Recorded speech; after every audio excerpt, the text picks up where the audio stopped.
Welcome to Sloppy Spoilers with your host, DT2.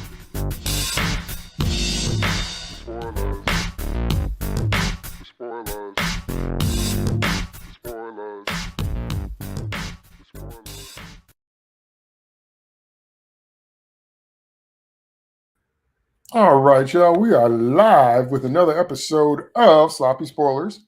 On this episode, we are going to review Moon Knight episode 6, which is the first season finale, might be the series finale that remains to be seen. It is entitled Gods and Monsters, and some stuff that happened was inevitable, and some stuff that happened was invocable. So I'm going to show you that in a minute because I knew it. But anyway, let me bring on my co-host. Welcome to David Nemesis Howard.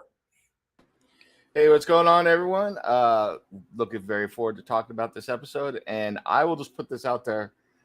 As much as I liked episode 5, I was disappointed in this season finale, episode 6. So, I there was quite a bit that just didn't rub me the right way. So I'm kind of looking forward to talking about it, getting it off my chest. So, yeah, it has some issues. Welcome to Jeff, Dr. Fate Bracey.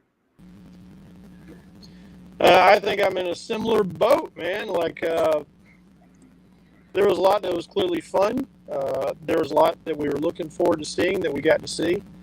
But there was a lot of stuff that was made me go all Scooby-Doo, And welcome to Steve, Shade Wing Sellers. How you doing, Steve? Oh, and finally we get to the waning of the moon. I think we're all on the same boat, but it's the one where we think it's heading to the field of reeds, and in fact we're heading towards the sandpit instead. So, general impressions of this episode. We've basically been saying it. I'm trying to get my chair to either get in the shot or get out the shot, but it looks like it's doing a storm on me, so y'all just have to bear with me. So, a lot of what we've been talking about for at least the last 3 reviews is that we knew, based on the rich texture of this writing and of this mythology and the things that they highlighted, there's just not enough time in 6 episodes to really go all the places you need to go. But what sealed it was last episode, because if you're going to spend a whole episode like they did, and then on that kind of cliffhanger and then on that kind of thing, you don't have enough time to deal with the actual villains of the series. Like I said, if there's no Amen, if there's no hero, or not enough in the penultimate episode, then they would have to rush, they would have to shoehorn, they'd have to do a lot of things that happen here that I didn't like. So the absolute last scene was gold. We saw it coming, but it was gold. We were waiting to see that. A lot of people actually wanted to see that sooner. So we'll talk about that when we get there. But if I could pick a word, I would say it was unsatisfying. It was cool, but it wasn't really satisfying. It didn't really kind of, stick the landing. It didn't really kind of just nail some things home. And then we have to have the whole introduction of a gender-swapped Scarlet Scarab, because it can't be that, that the love interest doesn't get superpowers too. It's Smallville. I keep trying to tell y'all it's Smallville. Now, the good news is that in the comics, everybody around Superboy got powers at some point. Jimmy Olsen was Elastic Leg, and Lana Lang was Insect Queen, so I'm not saying that was out of bounds, especially in the Silver Age. The way they did it on Smallville, however, was to emasculate Clark, was to make Clark look stupid in comparison to everybody that had powers around him. That's why I always say that's what started this. And so sure enough, we're in a finale, and as writers and as longtime comic book aficionados and professionals, we were like, shouldn't the hero save the day in his own show? And that answer was nope. Hero got saved more than once. And I was like, really? Really? And it just really kind of took some of the wind out of my sails for the episode, because I was like, out of nowhere, Khonshu and Moon Knight have been stepping on everything they faced for 5 episodes, and now all of a sudden he can't find his way out of a paper bag. So Layla, Super Layla Fauli got to come in. No. They gave him the Boba Fett treatment. Yeah, that's right. Even though I love Fennec Shan because I love Ming-Na Wen, I haven't seen her in anything. I thought she was bad. I love her characters. She comes across really well as a person. I got nothing bad to say about her. Love her in Agents of S.H.I.E.L.D. Right, but they exalted Fennec over Boba. But they made her the most interesting character. They gave her the best lines. They gave her the best scenes. And they tried to do a rush kind of swoop job of that right here in this Moon Knight thing. And I was like, really? So let me hear you guys' let me hear your overall thoughts, and then we'll do a deep dive into detail. Start with Bracy. Yeah, my the first big issue I have is because like you said, there's lots of this. We've kind of been a little bit Moon Knight starved a couple of episodes, so I was glad to see the suit back on. I was glad to see the action. The action was good. Dug the action. Especially, I'm sure we'll get into the fight choreography. I loved as the two personalities have come together. I love seeing Mark and Steven switch off in ways like Steven throws the baton, Harrow Hicks out of the way, Mark catches the baton, like just really cool stuff like that. And so it was kind of neat to see those two personalities coming together. But cool stuff. The Michael Bay treatment won't save everything, and there's a lot of weird stuff that goes on here. First of all, like if you're going to start sticking people in costumes, shouldn't Harrow get one? Where's the Amit suit, man? No, he's still business casual. Like that was kind of a drag. I think Ethan Hawke deserved the super suit after going through all these episodes. But one of the things that got me is, of course, Tawet is still incredibly annoying.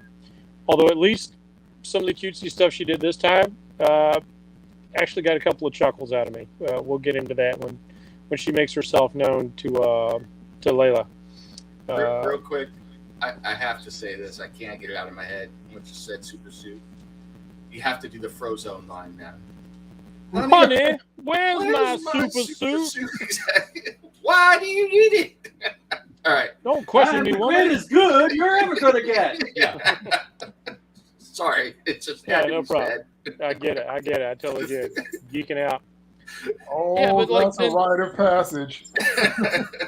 And like Moon Knight, they amped him up. There is the Fist of Khonshu aspect where he got supernatural powers, and I've always liked that particular run. But now he's like Superman and all over the place. It's like, whoa! This Marvel's already got like Thor and Iron Man and Miss Marvel now. I don't need Moon Knight flying across the landscape at supersonic speeds, having a Neo versus Agent Smith fight in the end of the Matrix in the air.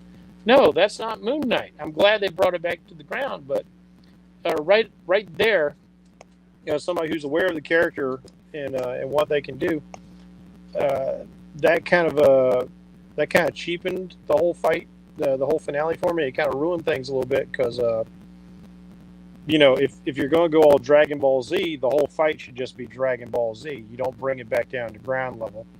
So it's a final episode that just didn't seem to precisely know what it wanted to be or where it wanted to go after having such a strong path leading up to the finale. The finale, unfortunately, it's fun, but it still crashes and burns for me. Yeah, I think that's really well said. It didn't quite know what it wanted to be or tried to cram so much in its runtime. Being confused and being like 5 different finales smushed into one. Nims, go ahead. Let me hear your thoughts, your overall thoughts before we go into detail. I agree with a lot of what Jeff said. I would add that for 5 episodes, whether you were ecstatic about them or not, the series knew its limits. And suddenly it threw all of the limits out the window. It knew its limits with its heroes and their powers, and suddenly they were doing things that they couldn't do and shouldn't do through the entire series. And it never done. Yeah, it knew its limits with its gods. And suddenly the gods were able to affect the world in a much bigger way and were huge and larger than life and crashing into things. It knew its limits, and suddenly all of that was thrown out for, like Jeff said, the Michael Bay treatment. I also would say, as it pertains to Layla, and I'm sure we're going to get there, and I want to talk about Layla in more in depth, but one of the things we loved about Layla is that she was a realistic character. Suddenly she went completely over the top, and not only that, in a series where it was obvious that they were paying very close attention to the most minute details with how they were presenting the characters, or the shop tea, and everything, and trying to stay, while comics accurate, which doesn't always stay within the mythology or the culture, close to it and be true to Egyptian mythology and stuff as well. Suddenly they put Layla in an Isis costume. Yeah. That was not Thawet. That was Isis. Oh, my Isis is completely different. To include the wings that she had. The Egyptian goddess, the hippo goddess didn't have wings. She was depicted as a pregnant hippo most of the time. The winged goddess was Isis. Very different. I'm totally with you, man. Like, I allow my own interjection. I thought the costume choice was really weird, considering everything. And the only way you make that make sense is only because of, Layla's always been called my little scarab, and Scarlet Scarab. She's even got the Scarlet Scarab. I was like, but that has nothing to do with Thawet. Right. Nothing.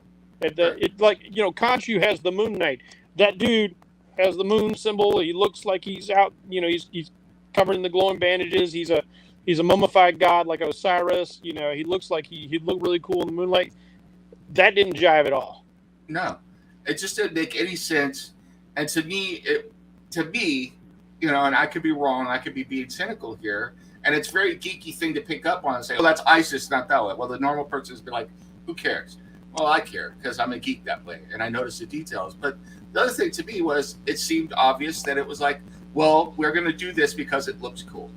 And I'm like, and that is just about everything that bugs me the most about so many of these series and shows, and particularly Disney, is they don't pay attention to canon. And this show is even more frustrating because it tried to pay attention to those details for 5 episodes, and suddenly they threw it out for the cheap, it looks cool moment, and broke everything they did before. If you want to get into it later, I do have a potential explanation for why this happened. Okay. All right. Before I throw it to Steve, I have to throw in. Were you done, Nims? Yep. I have to throw in the usage and shoving in your faceness of one of my most annoying tropes, and that is, get ready. It's 2 words. Learning curve. Okay? Because whenever the villain gets the hero's powers, or whenever a female gets the main character powers, or whenever anybody gets the main character powers or powers at all, they learn them like that. Like that. You get the powers, you can fly. You get the powers, you can use your heat vision. You get the powers, you can teleport. You get the powers, there's a learning curve for the hero, but never for villains or ancillary characters. You get your costume, you get your cool name, you get your powers, and you're flying all over like you've been flying for the past 5 years. Can't stand it. It only happens with the non-protagonistic characters. It only happens like when Zod and Ursa and Nan get busted out of the Phantom Zone in Superman 2. It takes them about 10 minutes to figure out powers that Clark has had since he landed as a baby that he had to develop and master over time.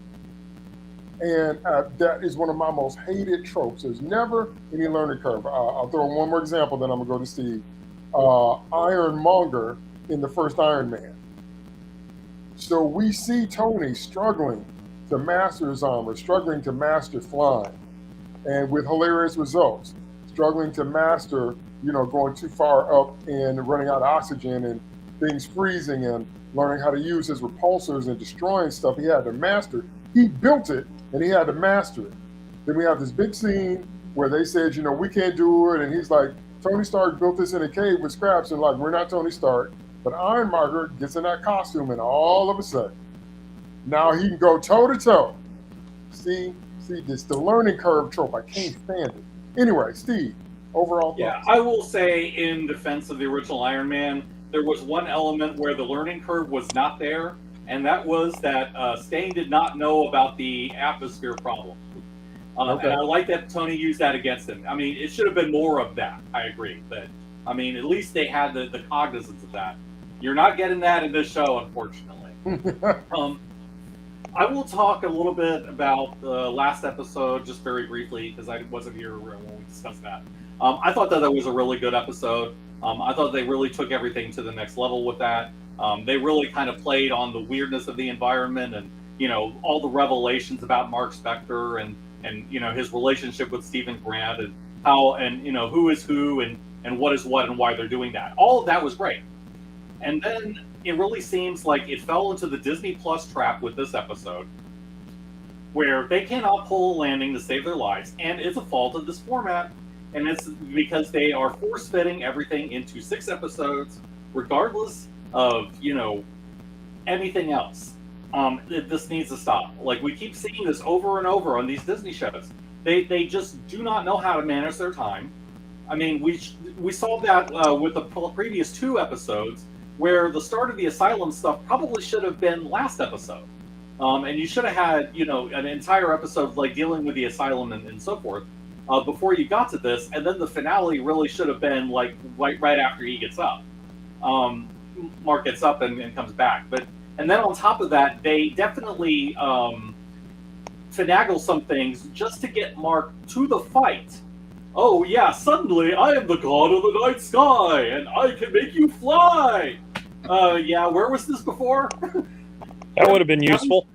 Yeah, it would have been nice if you knew how, if you had done this for me before, Khonshu. Yeah, I know you're going to say, well, yeah, with the gods, and yeah, but I mean, you know, Khonshu really hasn't cared a whole lot about what the gods have thought before this, and you know, we see that you know, given enough incentive, you know, Khonshu is definitely going to finagle things, you know, to make things happen the way that he wants to. So if he could do this all along, I'm sorry, there should have been some moments where he should have done this sooner. So yeah, that's not good. And yeah, I have to say, they turned Layla, who is a really good character, and I still like her even now, but they turned her into Wonder Woman.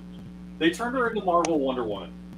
And I will say, they cherry picked from all of these different things. I mean, she's basically Marlene Alron with an Egyptian background mixed with a Silver Scarab character. You know, and they admitted that they did this. And so, I mean, I'm looking at this and I'm saying, okay, and you're looking at her, and it's like, okay, she's winged, and she's mostly gold. I'm like, okay, where's the scarlet? I don't see any scarlet in this Just costume. one little spot. Yeah. So it's like they just took the name because the name was there, and they thought it sounded cool, and they put it on her because it was there. I mean, you know, it's not like there aren't names that you could give her that work, like Goldhawk or something. You know, that would have been fine for you know, a gold themed character with wings. You know, and yeah, the Towerette thing really should have meant that she should have been Golden Hippo Woman. But you know, we're not getting Golden Hippo Woman. You know, she's Scarlet Scarab because, you know, it's marketable. You know, Disney could sell it on toys. You know, it's just no. And I kind of felt like there were good things and bad things. I did like the Ahmed Khonshu fights. That stuff was really interesting. It's too bad it didn't carry into the Mark Harrow fight, because I would have liked to have seen Mark and Harrow have their own arguments over, you know, ideology. You know, instead you're having the gods having that fight, and I'm like, okay, great, but we should be seeing it down on the mortal level, you know, with Mark saying, hey, you know, what you're doing is wrong, and you know, and what are you doing? And Harrow's, you know, attitude of, well, you know, I'm trying to create a better world even though I don't belong in it. You know, he has a little bit of we see that there's a little bit of an operative sort of thing from Serenity, where he knows on some level that, you know, he's sinned too much to really belong in the world he wants to create. That kind of stuff was interesting, and it would have been interesting to see Mark call him on it in the fight. Does he do that? No. And again, I just have to say they overplayed their hand with Layla.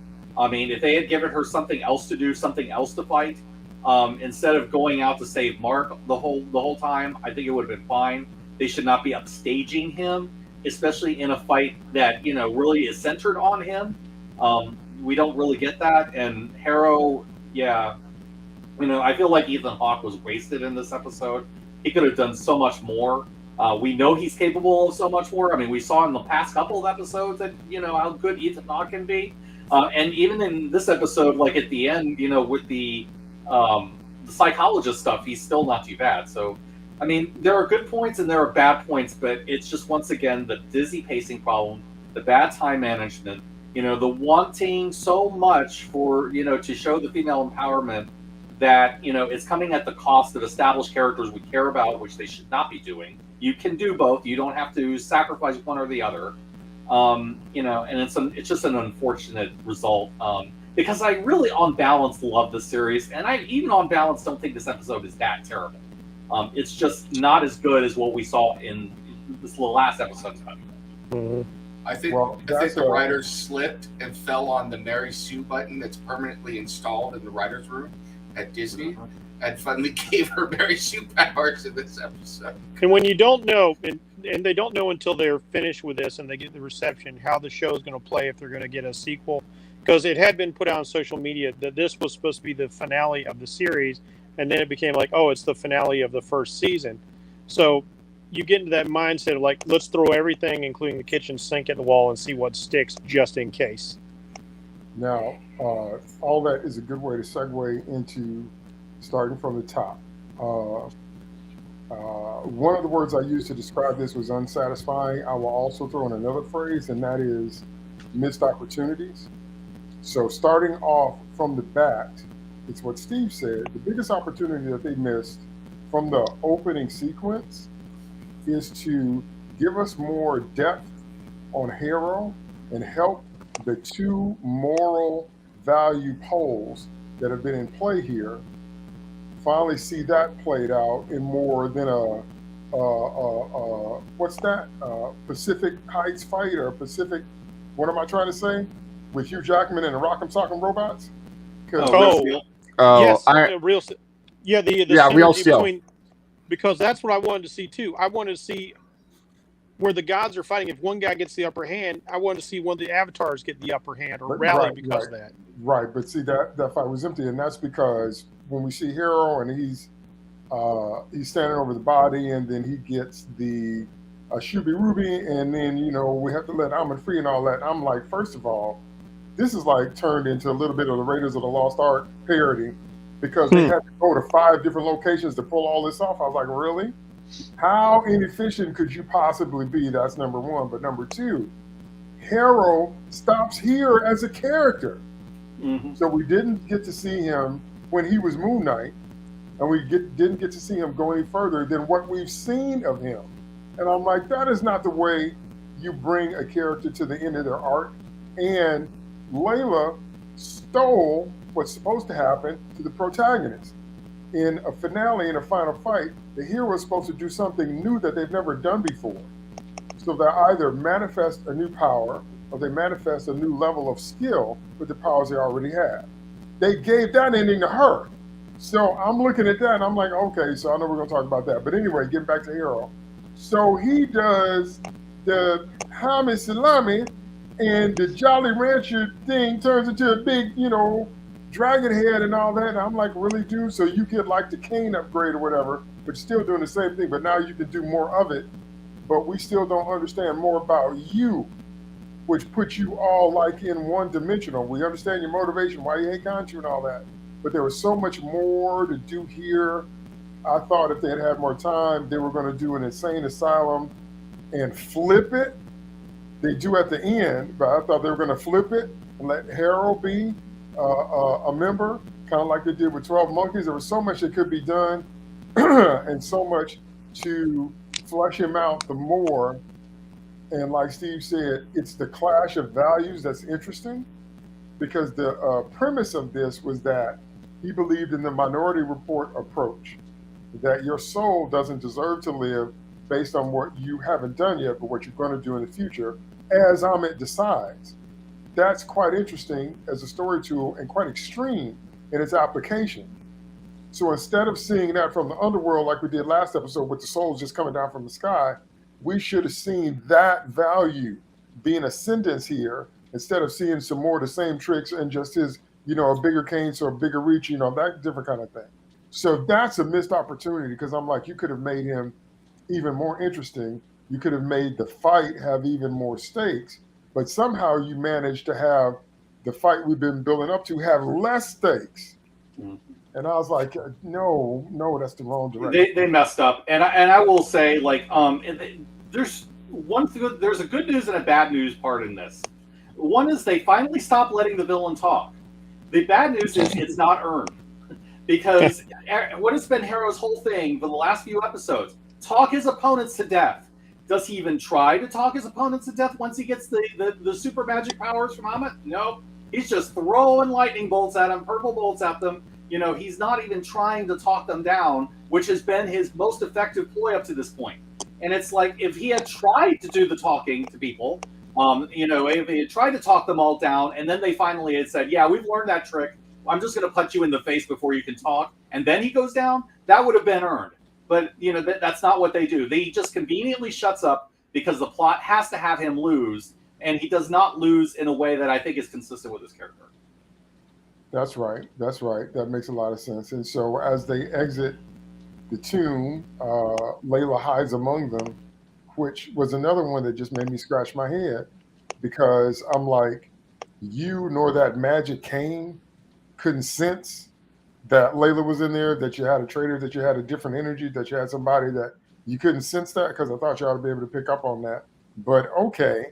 And so they go out and so they can yet again get Amit out here in the real world. And then when I saw her, she was really kind of fearsome. I was like, we really could have had a fight with stakes just out of what she looked like. I know we saw it before, but what I'm saying is, by the time they get to everything they want to get to with Amit, it should have been bigger.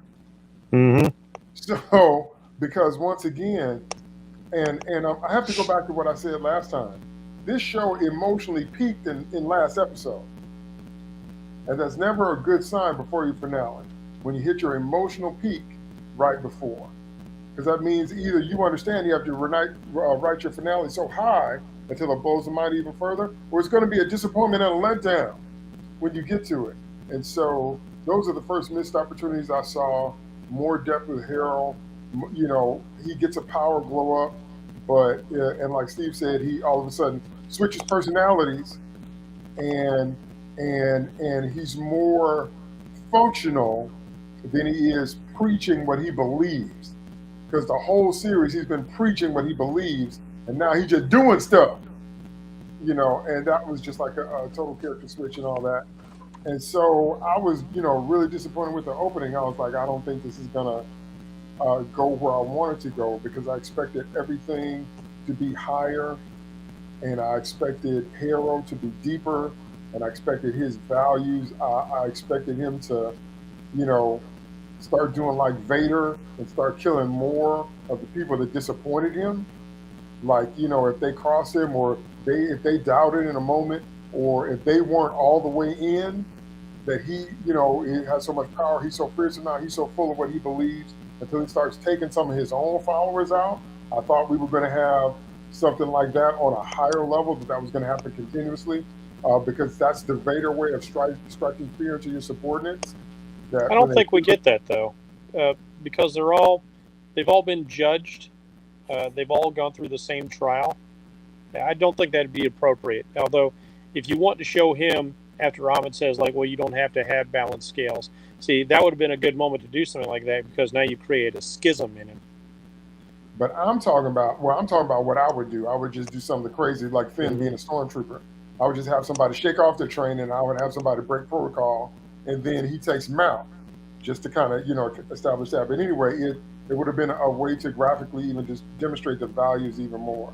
because we need more time with the Minority Report thing. That is a deep philosophical and moral issue, and it should have been front and center. And instead, we knew there had to be a resurrection. We knew a whole bunch of things going in. It wasn't nearly big enough.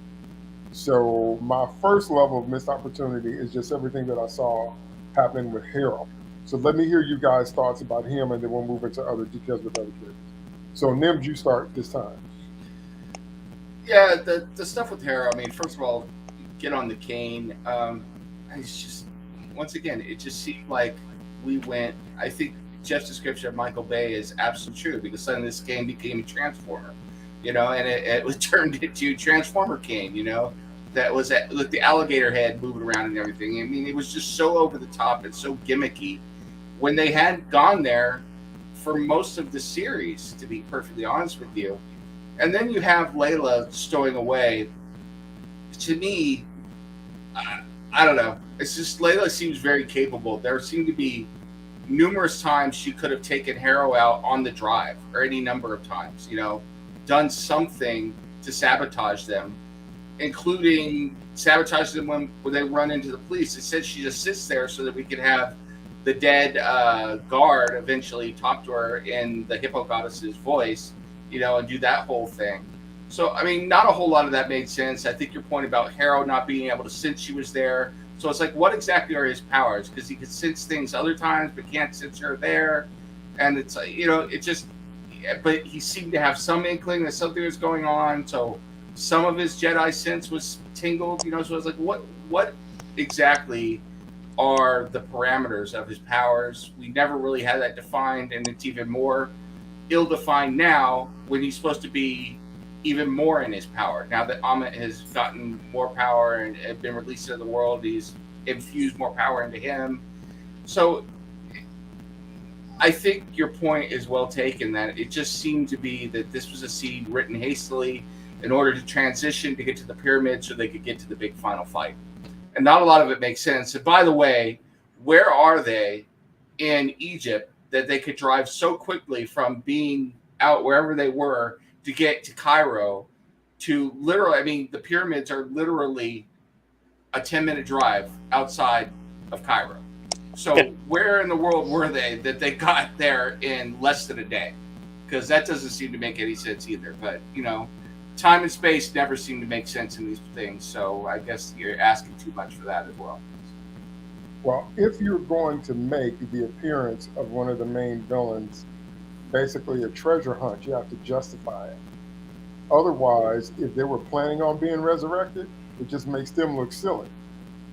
Why don't you make it easy? Why don't you put all the amulets and all the canes and all the directions and all the stuff in one place, or at least in proximity? Why do we have to do the maze thing? You got to justify that if you use that as a plot device. So that's what seemed kind of silly to me. Anyway, Steve, thoughts on Harold? Yeah, I think I've pretty thoroughly discussed everything about this. I just feel like the character was wasted in this episode. I feel like Ethan Hawke was wasted, which is even more of a tragedy because he's just an outstanding actor. And he does the best he can with what he's given. It's absolutely not his fault.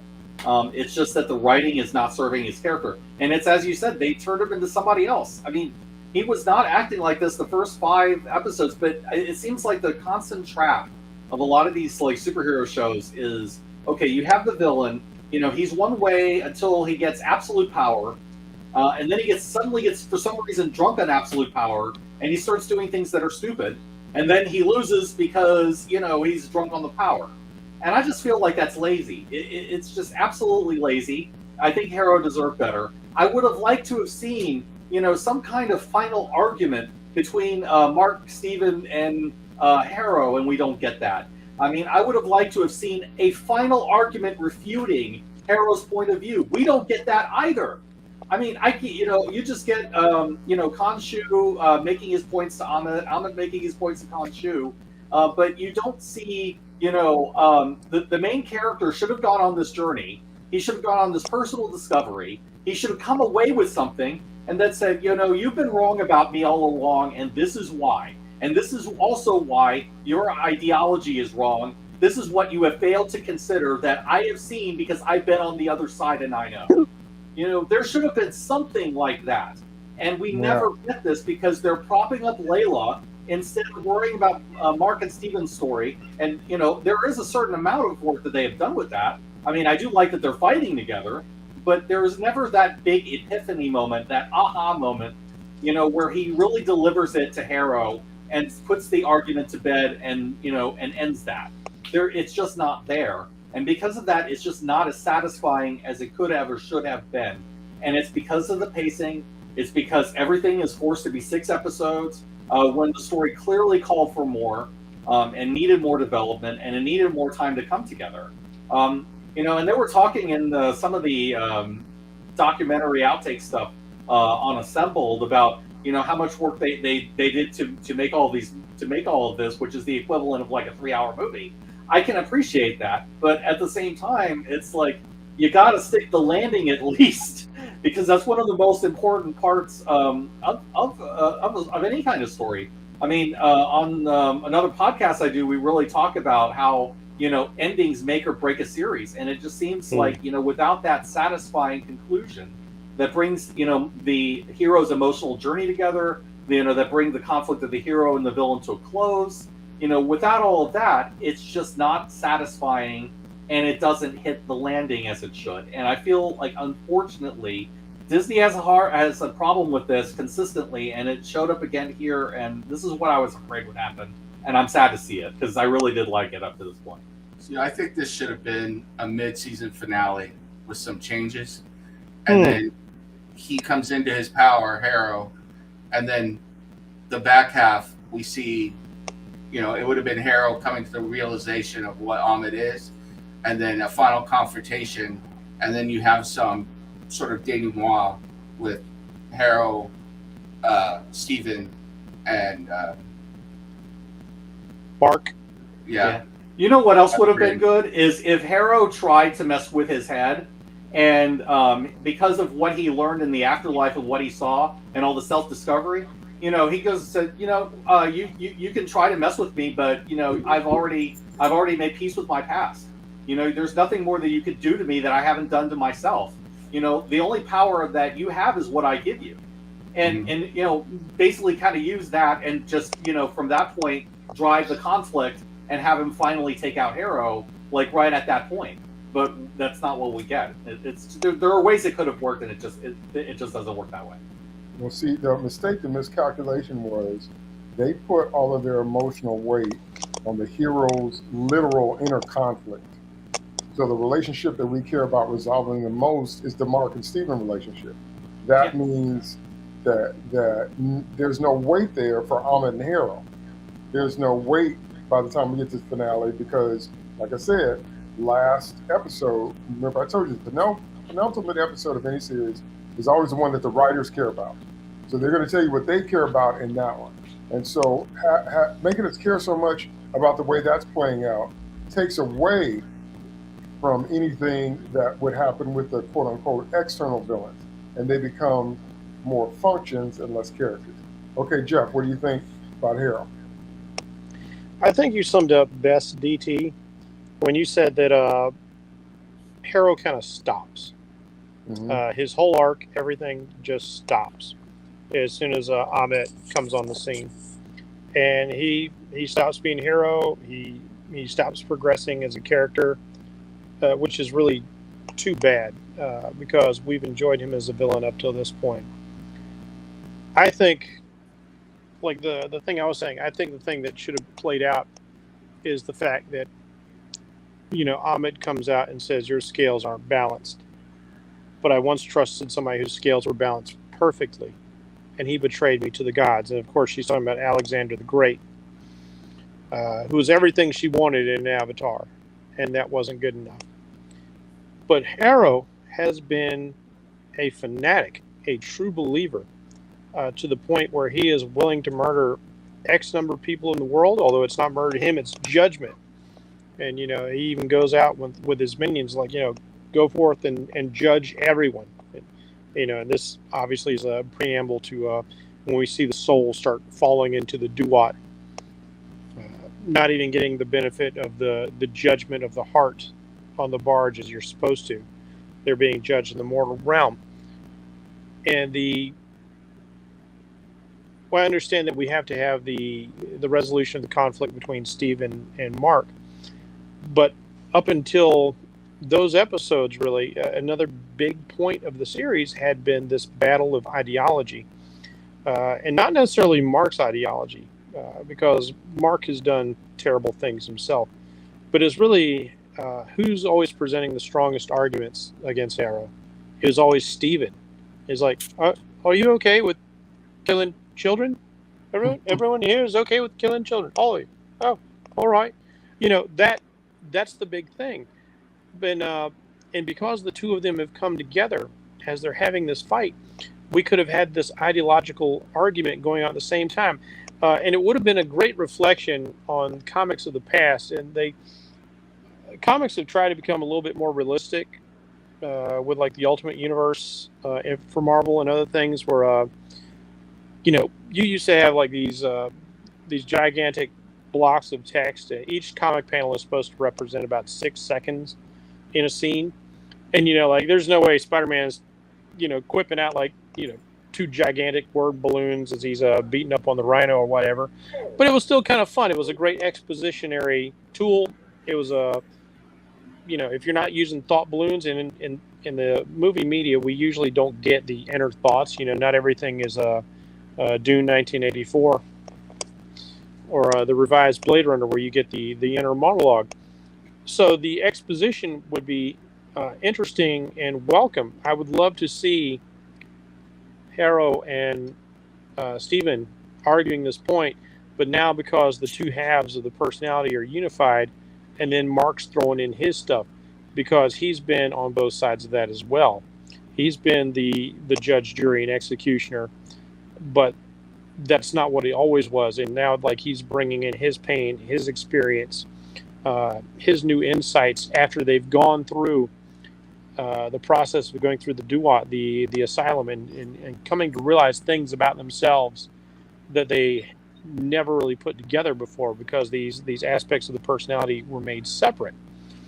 And this could have been the thing where Harrow's ability to get inside your head gets turned around on him. Plus, he's got to deal with I kept thinking this was going to be a big thing when she says, your scales aren't balanced. I'll use it. And I'd said at some point earlier when we were discussing it, if Harrow's a true believer, he will accept the judgment of Ahmet. And I thought he was just going to get wiped out. We discussed how, when the big bag comes along, like, all right, it's really nice. You got me where I need to go, and I'll just wipe you out. Kind of like the Gozer did in the new Ghostbusters Afterlife. Just rips J.K. Simmons in two. Like, oh, thanks for helping me get out again. You're done. Don't need you anymore. So something like that. So if she's going to use him as a tool, this has got to break the core of his faith. And that's a journey I wanted to see. I wanted to see Arrow struggling. This guy who has been so dyed in the wool. He's walking around with glass in his doggone sandals. Like, that's the kind of fanaticism he has. But now, for the first time, we see his doubt. And it's something we never got to see with Khonshu. But now we get to see it play out with Ahmet. And this guy could lose all faith in any higher power if he feels like he's been betrayed, not by one god, but by another. And, I would love to have seen Mark and Steven kind of like do that tag team against Iron Man between Bucky and Cap, as they're ping ponging against him, and they're doing that, and they're throwing out like, hey, this doesn't work. This, oh what, really? What? Oh, your scales aren't balanced. Hey, so what? Oh, how's that? How you rationalize that? Huh? What's going on?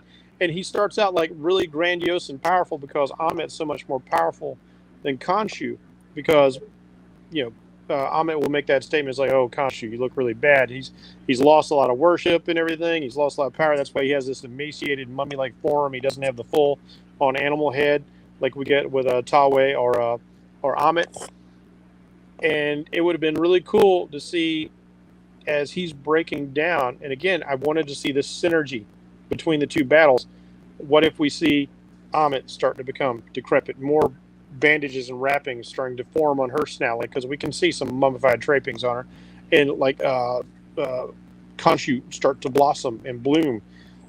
It's such, like you said, DT, is such a missed opportunity to connect all these things and to do something really cool with Harrow at the end. Now, that's a good way to transition to what I want to say next, and that is that, and then we're going to get to Mark and Steven, because once again, that's another moment. But I do want to get through at least them, Harold killing all the avatars on the inside, which I disagree with, and then releasing Almond, and once again, we see the crocodile head and all that. And here's why I didn't like that part. I don't like that part because I can't stand it when even the villain's subordinates get to the point where they're just more powerful than everybody else that was in their peer group. And I've also never been a fan of what Jeff just described, because they use it in Clash of the Titans, the remake with Sam Worthington, and that is that if the gods aren't being worshipped, they don't have their powers. I've never been a fan of that trope. I understand it, I just don't like it. I'm not a fan of that all of a sudden, if you're not getting the worship, or you're not getting offerings, or you're not getting other whatever, it physically drains you, and now you don't have as much power, and because it Peter Pans them. It's like, well, if we don't believe in you, then you can't fly. If we don't believe in you and all that, I'm like, well, then you're not gods, you're something else. You should call them something else, because you should be self-sustaining and independent. You should come from where you come from and do what you do. But once you tie your existence into people's response to you, and I'm not saying I don't understand it as a literary tool, I'm saying I don't like it. I'm not a fan of that. And so, once again, so we got the two gods released. We got Amit released, and done right, she could have been really scary. She could have been really scary. I half expected her to bite off some heads. Man, she's a crocodile. Like, what's the name? What are the creatures' names from Pitch Black? I don't think they ever. Did they have a name? I don't know. The FX department gave a name. They call them bioraptors. Okay, the bioraptors, right? Because they were like diet xenomorphs. Okay, so one of those times they just chomped down and just took that head off at the neck, and that's what I thought she was going to do. Because once again, it's show don't tell. Why do people fear you? Why should they fear you? We've seen the philosophy, but we should also see that you're kind of ruthless, that you're sold out to what you believe and that kind of thing. I thought we were going to see that. And then, like I said, it should have been bigger. Everything about them showing up and then Khonshu being, and the reason that kind of thing gets on my nerves is because of the way we meet Khonshu in the first two episodes. He feels inevitable. He feels like, Mark can't get away from him, or Steven can't get away from him. He feels like, with the hallway lights thing, and he turned around and he's stomping down, and that's very horror-esque, that's very Michael Myers, that's very stalky monster kind of thing, and he's inevitable, he's outside, everywhere you turn, it's Khonshu, I can't get you out of my head, about that kind of thing.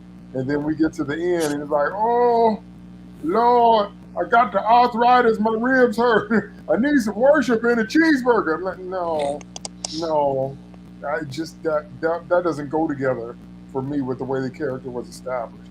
And again, when you do that, coupled with the fact that our emotions have been invested in the Mark-Steven relationship, it becomes a little bit of a meh, and I don't want to see, to contrast, I know I use this all the time, but it's so well written. I'll use a couple of quick examples before I throw it out.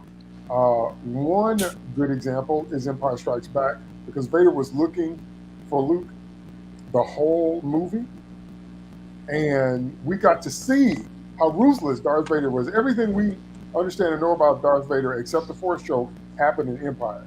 The Force choke actually happens in Star Wars: A New Hope. Everything else that you know about Vader, his signature stuff, happens in Empire. And we got to see what happens when you cross him. When you look at the way Whedon structured Firefly and Serenity, every time the Reavers are brought up, everybody catches their breath.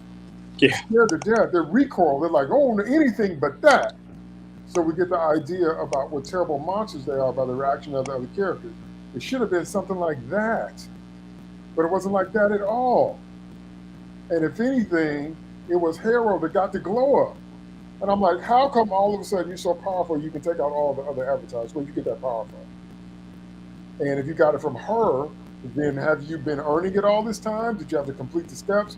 Was it like a Tomb Raider quest? So all of that just did not gel in my head. I just didn't like it. That's not the way to go with this, what you want to see, as we've alluded to and outright said several times, is a clash of power and a clash of values. I'm here, I'm at full strength, but I need my avatar to manifest. But I don't believe in justice before the fact, Amit, and I know that's what you stand for, and I know that's the world you're trying to create. I believe in justice, but not before the fact. And Amit says, I'll do what I have to do because humanity has tried it your way. How's that been going? And see, that's a great conversation already. But alas, it's just kind of happened. And so, emaciated Conchi or whatever, and then blah, blah, blah, blah. And then we have to get to the real thing that we actually care about, which is Mark and his brother and all that, but we'll get there in a minute. But very briefly, tell me what you think about what I'm saying. What do you think about finally seeing Amit in this context, finally letting her out, Conchu maybe not being at full strength? And just tell me what you think about what I'm saying. Start with Steve. I'm going to do the work of the show a little bit because I think there is a way that they could have made it work, but they never tell you. And because they don't tell you this and they don't firmly establish this, it is actually worse. And that is I got the impression that the reason why Amit does what she does is because she is feeding on the souls that she is freeing from their bodies.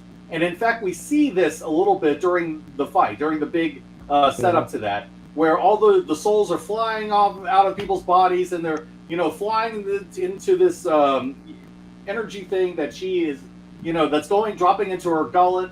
And I'm like, I got the impression that, she's feeding on these souls. This is how she's getting the power to do what she does, because she's drawing on all these souls. And so all of this whole thing is a total lie. This is not about, trying to make a more just world. This is about, I want to feed on human souls. And this is the justification that I'm using, in order to make that happen and to make my worshipers go along with it. Had that happened, and had Harrow been confronted with that, Yes. you could have had a really good arc for him. You could have had him said, "Oh my God, what have I been supporting all along?"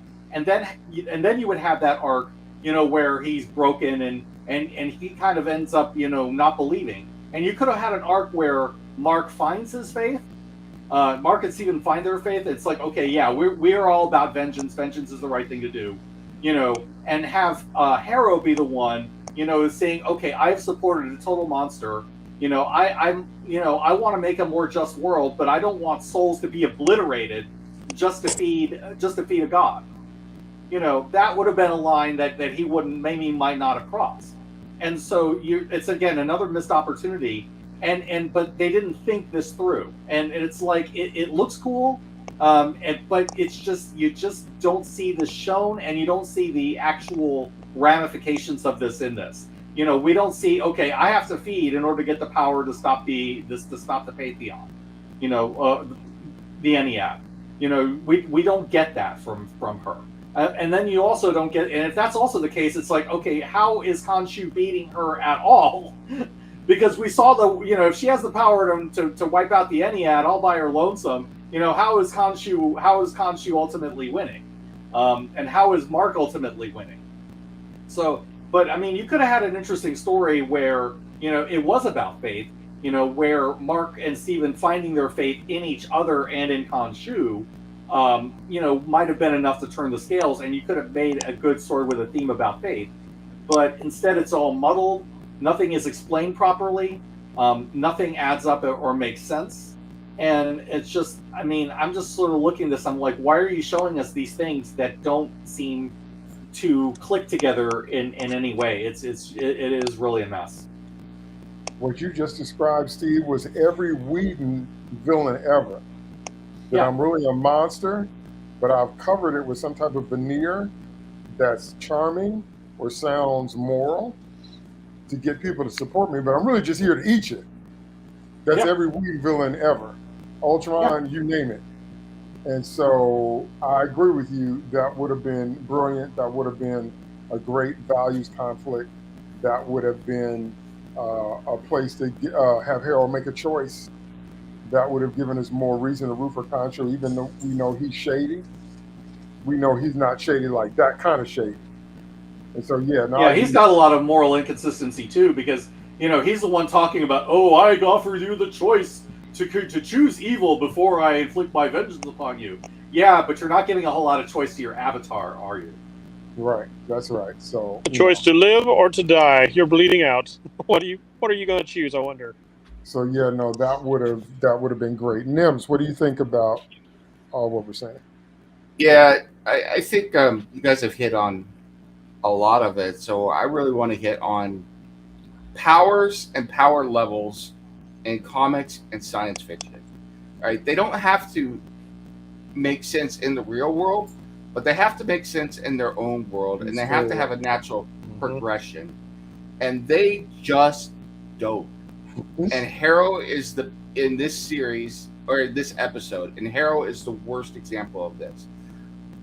You've got the Ennead, and you've got their avatars, and you've got particularly Osiris's avatar, who is, if Ra is not around, Osiris then is presumably the pharaoh of the gods, and he's the most powerful.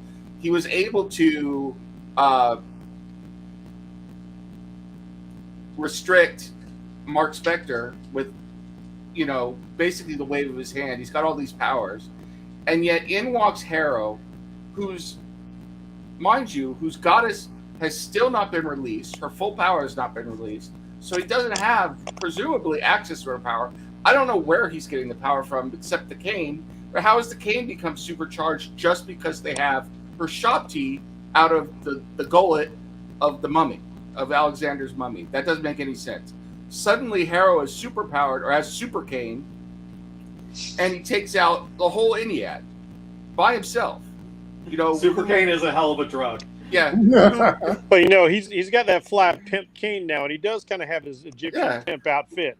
Well, if he had the coat of many colors and the Kramer hat on, then maybe I could have bought it. But no, without the whole outfit, it just doesn't work. Then he would have been Amit's pimp. But we won't get into him pimping out the crocodile goddess anytime soon. But no, so suddenly he's got a power upgrade of immense proportions, and it's never been clear where exactly he's getting his power at all, except from this cane, I guess. But the cane is growing in power for some reason. Then they release Amit, and did you notice that he really didn't get more power after that? So suddenly, the whole time he's been working to release this goddess, the goddess gets released. He really didn't get more powerful after that.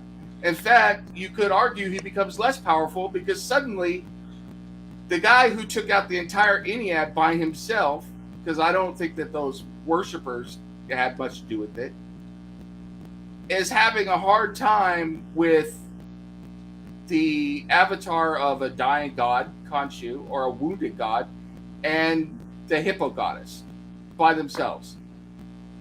In fact, he was getting his butt kicked at one point. So how does that make any sense? So the problem I have with all of this is just there's no logical consistency within the world. And one of the things you'll hear on social media all the time is like, oh, it's fiction. It doesn't have to make sense. You're absolutely right. It doesn't have to make sense in this world that we live in here. But it has to make sense within the world that they live. And it just doesn't. It just doesn't. And it was so frustrating to me. And it was the number one thing. I mean, I was already a little annoyed by what came before. But when he just popped in there and confronted the avatars, and then just off screen, they didn't even show us how he did it. It was just off screen. They're all dead. I'm like, get out of here. Come on. Right. Come on now. So unearned, unexplained, and just shoehorned in. Bracy, what do you think about all what we're saying? Okay, just a quick note on tropes I dislike. When Layla joins the merry band of bad guys, those guys I thought were a pretty tightly knit group. I'm pretty sure they would know who's in their merry band and who isn't. That always bugs me when somebody sneaks into a group and like you're not all wearing masks or what have you. It's like, because nobody says, who are you? Yeah, like when did you join the thing? Like, I don't remember judging you. You're like, oh, I've always been here. That sort of thing. How do they not recognize her too? I mean, how are they not looking for her? Yes. So yeah, just another inconsistency that always bugs the crap out of me. So when you have a villain, you have to establish the villain. Hero has been established throughout the series. We've gotten to see what heroes can do, and it has escalated over time. Like Nemesis says, it doesn't make sense to me because there needs to be a reason why he's escalating. At the very least, when they take the stone Amit out of the temple, I could say, like, okay, maybe he's got a power upgrade now because he's no longer in his place of imprisonment. Whatever force in the pyramid was keeping Amit down has lessened, even if they haven't broken her statue yet. But again, this is us having to do the work of the series. Everything can't be an inference. Sometimes I believe audiences are smart enough to get a lot, but sometimes you do have to explain some things. It's like we've said, if the logic doesn't work within the context of the story, then people are going to notice that, and they're going to be left feeling like, it was fun, but it wasn't great. And your goal should be to create great entertainment, no matter what that vehicle is, no matter whether it's horror, action, fantasy, sci-fi, superhero, comedy, whatever. You should be trying to do the best that you can. That's just how I feel about it. So, how do we establish Amit? We released Amit in the Temple of Alexander, and she comes out and she speaks to Hero there. And this becomes her first thing, is she's giving her dialogue, and she says, like, and maybe we even see her in like a shriveled up state like Khonshu. Because her job in the afterlife is to consume the souls that fail the test of balance. And I suppose through her, that's how they fall into the Duat.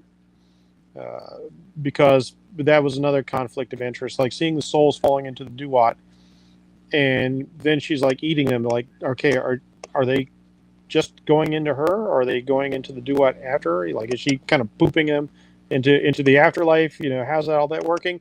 That still makes sense to me if that's the way it's going to be, because she takes a portion of the vitality of the soul as her tithe, if you will, and then the soul is too weak to escape the Duat. But that's something that would need to be explained. It sets up a conflict. Like, are the souls going to the Duat? Are they being eaten by the crocodile? You've got to explain that. So what would have been better is she's talking about how, and she can even look back and gesture at Alexander. I trusted somebody had balanced scales, and he failed me. But I'm going to put my faith in you because you're a true believer. But I must be more than I am now. And so what she does, and we have a conflict set up in Hero, is like, but my scales are in balance. So what does she do to empower herself to jump into her new glory? She sucks the souls out of this cadre of believers, just leaving Hero alone. And then she comes into her full presence, her full glory, at least on this mortal size scale. And again, we have a conflict with Hero. It's like, this is my beloved goddess. We're like, all these people got judged, baby. Like, what? No, they didn't deserve that. We're on Team Amit. So that becomes an issue. But first of all, we see that Amit will not play by her own rules. And let's face it, she's not playing by the rules set up by the entire pantheon, by Ra or Osiris, or whoever's in charge at the time as the Pharaoh of the gods. What is her job? It is to consume the souls that fail the balance of the scales. But that's not what she's doing here. When we see her in the big fight, she consumes these souls that have been judged by her minions. That's her judgment. That's not the cosmological judgment of the consensus of the gods, the Pharaoh of the gods. So she's already breaking the rules. She's setting herself up as Pharaoh of the gods there. And it's that moment that allows her to grow to enormous proportions as she feeds on these souls. So how does Khonshu grow to giant size to meet her? I mean, I don't get that. I know we've seen him do things. In that chuck. Yeah, and in a chuck, yeah. He has to do things through his avatar. He has to turn the night sky with his avatar. He can do some things with the moon because he is the moon god. So there's no reason. It would have made more sense if Khonshu was flying around like regular sized, it's like King Kong versus the biplane. That would have made more sense to me. That would have also made her more of a threat. But let's show her being the threat. First, we have her turning the tables on her own worshipers. And if they're, and I would like it if some of them, like agree to, oh, yes, take me, my goddess. And others like, oh, whoa, I've been judged. I'm supposed to be part of the new world. She sucks out their souls anyway. Now, what happens when we get to the Council of the Avatars in the Pyramid of Giza? Next way of showing the establishing the bad guy, because you have to establish the bad guy as something scary.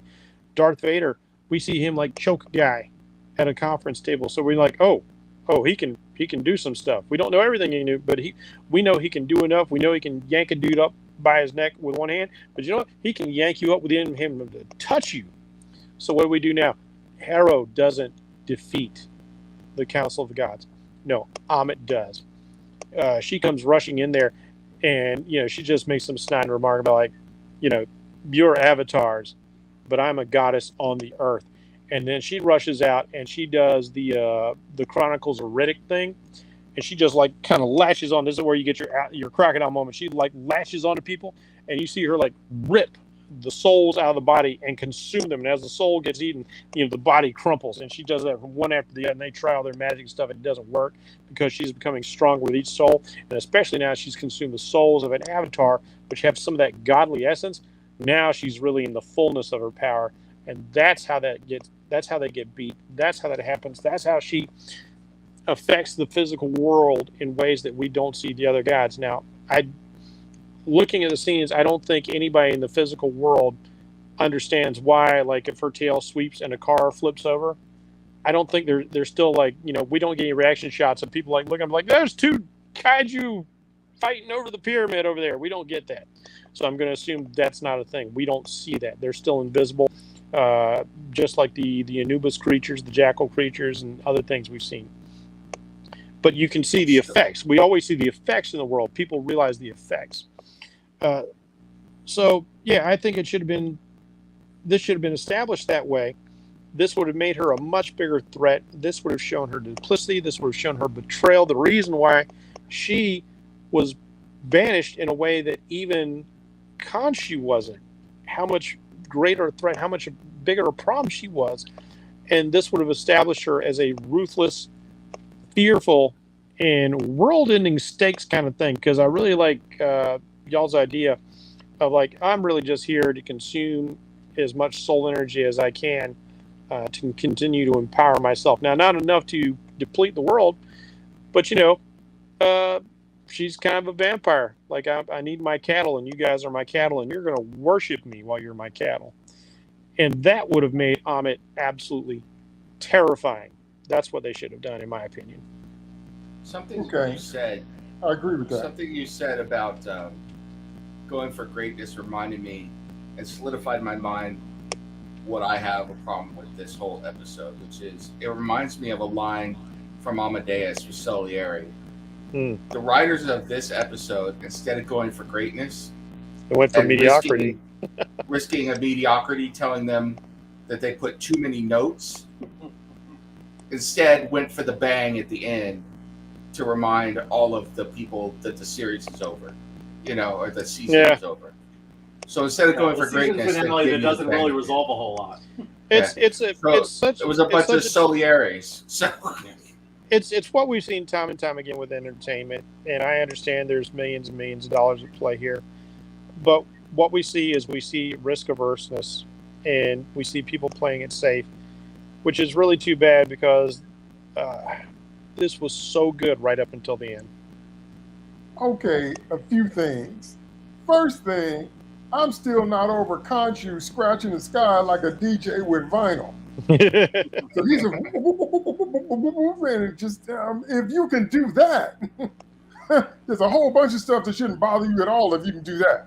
If you can literally scratch the sky and turn back time, then a whole bunch of stuff shouldn't bother you. That's the first thing. The second thing is, maybe it's just me, and I know an avatar has to do it, but doesn't it seem like you ought to imprison a god in a better prison than a statue made out of graham cracker crust? How And if you're little going to did it imprison take them, to are you going to break? imprison them in this palace in which you guys operate? I mean, like How does it it's take kind of nothing funny. but the little crumbles and they out? What kind of imprisonment is that? Yeah, it should have been like diamond or something. You know, like oh man, we're gonna need like a hydraulic press to break this open. Once Or again, something. it's like they're trying to stay true to the series that shall not be named, that I have stopped naming, and also, you know, the concept of Egyptian magic, which was, you know, all very much focused on Shabti. So when you wanted a physical effect, if you wanted to evoke a god in Egyptian magic, you made the little clay statue out of it, you know. So if you wanted to bind something, you made an image of it and then you bound it to that image. But it's like, then you need to show that magic has to be undone in some way other than just throwing it on the ground and breaking Yeah. it. So That's what I'm saying. You break the graham cracker crust and they out. What kind of prison thing is that? So there's that. And then Khonshu tries to get in Layla's mind and, you know, and tries to talk her into it. You should really be my avatar and you can see more of his shadiness. And Layla's like, you know, strong female women. No, even more the terrifying laddie. I will never be an avatar. Don't ask me these questions. Okay. So then we go to the thing that's still making me laugh. And I don't think I'm supposed to be laughing, but this made me laugh. When the journey is done and he's in the fields and he's you know chilling with Osiris and Isis and you know Hammurabi and Joanna Cameron and John Davies and Jackson Boswick and all them, and he's like, I gotta go back and get my crustified brother. So he goes back and you're the best thing I ever did, blah blah blah. And first of all, I was like, okay, I call chicken scratch on this whole thing, and here's the reason why: because that happens, and then he gets uncalcified. And then there's like, let me check and get my order of events right. So finds him in the Sea of Reeds and blah, blah, blah, blah. And then the stone heart is perfectly balanced, goes between them. And then the heart starts to glow. And then the gate back to the land is open. And that triggers a sandstorm. But Terror is there to let them out. I was like, I call chicken scratch on all that. And here is why. Because that was the Nexus. It was as stupid as the Nexus. The Nexus takes you anytime, any place, anywhere you want to go, but it didn't describe how you exit. So Soren had to destroy a planet to get in the path of the string that was the Nexus, and there was no other way. But to get out, all you have to do is wish yourself out. So Picard and Kirk just rode their horses out, and Picard didn't have sense enough to go back to when he had Soren on the Enterprise, and he could have put him in the brig. He didn't have sense enough to go back and save Robert and Renee's life. He didn't do none of that. He went to the worst possible time so they have a fist fight.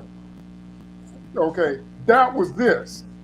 Because you done spent the whole last episode talking, oh, they're out of balance. You're going to be trapped in purgatory, or it's out of balance. It's out of balance. Oh, you let your brother die? Okay, you're in balance.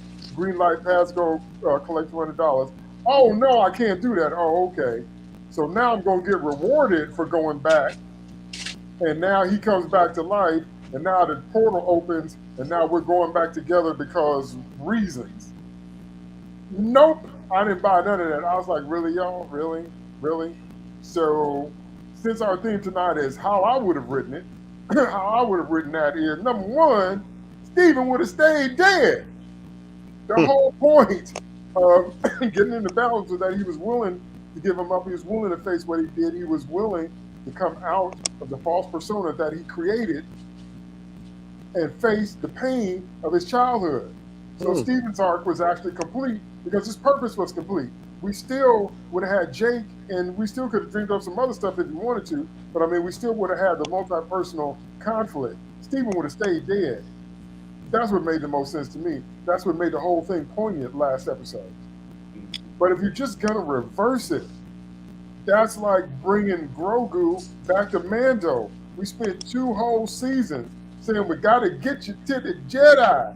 You belong with the Jedi. I can't train you, Grogu. I love you, but I can't train you. We got to get you to the Jedi. To the Jedi is where you going. If we get him to the Jedi, Grogu's like, nope.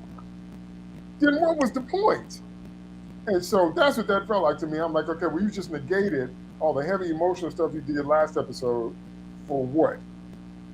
And now when they come out, now they got the suit on, and now they're shifting effortlessly between Moon Knight and Mr. Knight, and now Mark and Steven, and we're brothers, and so there's no struggle, no conflict. So they do kind of rectify that at the end with the final scene. But I'm like, once again, you undid the foundations of the character. You undid kind of what this character is made of. And I get it that we needed some kind of resolution, but the resolution for me was that Stephen would stay dead. That's the way that should have gone. And so that being the case, Mark would have fought with new desperation and new pain, because fighting you, Aeronomic, cost me my brother, cost me my other created self, cost me a trip down to the worst memories of my life. I had to feel pain that I didn't want to feel again, and I had to leave the part of myself that I created to deal with that pain behind. See, everything about that is better in my head. But nope, because reasons, so they had to come back and okay, all right. So they're back out here and they're doing the thing. So My dog doesn't like it either, evidently. Your dog has taste. Yes. And I'm like, no. So, like I said, so all of that was just kind of ridiculous to me. And then, so we're going to get into what happens after that, but I want to hear you guys' thoughts about it. So Mark resurrects and the bullets pop out kind of like Wolverine or Neo. And, he's fully Moon Knighted up again, but now Mr. Knight is part of the deal. And now we can tag team fight. And, and then after that, I'm the god of the night sky and whoosh. Not that I didn't like that, but here's the thing. It's what Nemesis said. Nothing in a comic book world has to make sense in the real world. That's the whole point of suspending your disbelief. But it does have to make sense in the world that you established. And when you give the hero the power to get to wherever the villain is in time, or they can travel, or they can fly fast enough, or we can just do this now, that particular thing would have saved you a lot of trouble in the last 5 episodes, going all the way back to the first episode. So if you're going to unveil certain powers, or certain flight, or teleportation, or the magic folding, where you do that Tesseract thing where you fold the distance, like they made Metropolis 5 miles out of Smallville. Okay. If you're going to do that, you need to explain it. You need to justify it in story, because there's no need to chase all over creation if you can do that. Not only that, if he's just going like to scratch in the sky. If you're going to exhibit some incredible power like that, all of a sudden, it needs to come with a huge cost, unless you're planning on him having that power for the rest of whenever they make another appearance. And that cost should have been Steven. It should have been something. Cost should have been, I can do more now because there's less weight inside of me now, but there's one less of me in here now. So now I'm channeling this greater power and I can do these greater things, but it was a significant cost that I will now never forget. And especially since we know that Amit's out there at the pyramid, they've already got a way to the pyramid. We've seen Khonshu open a door to the pyramid of Giza.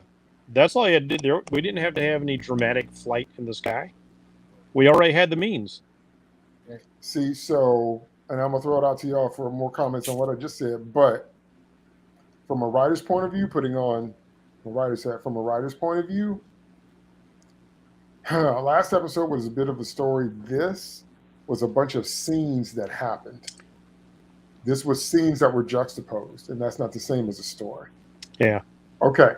So, Jeff, let me hear your thoughts on Mark's mighty resurrection and getting Steven back and bullets coming out and escaping the Sands Nexus. I'm going to go let this dog out real quick because she's just yelling at me. So Okay. All right. I'll be back. All right. So, they initially set this up very well. You've got the gentleman singing about the end as Mark's coming back to life, and we even hear the sound of a river lapping against the shore. It's like really, really well staged, really well done. because you think about Egypt, you think about the River Nile, even though he's just in like this little shallow pool. And so all of that's really dramatic. It's really cool to see the bullets tumble out of his chest. And again, like you said, it was very reminiscent of Neo, and I think that was probably an influence. Whether it was conscious or subconscious, I can't say. And that really should have been kind of like his Neo moment there. Like I do get an upgrade, but I have to agree with you. I love the idea of a cost. Nobody gets anything for free.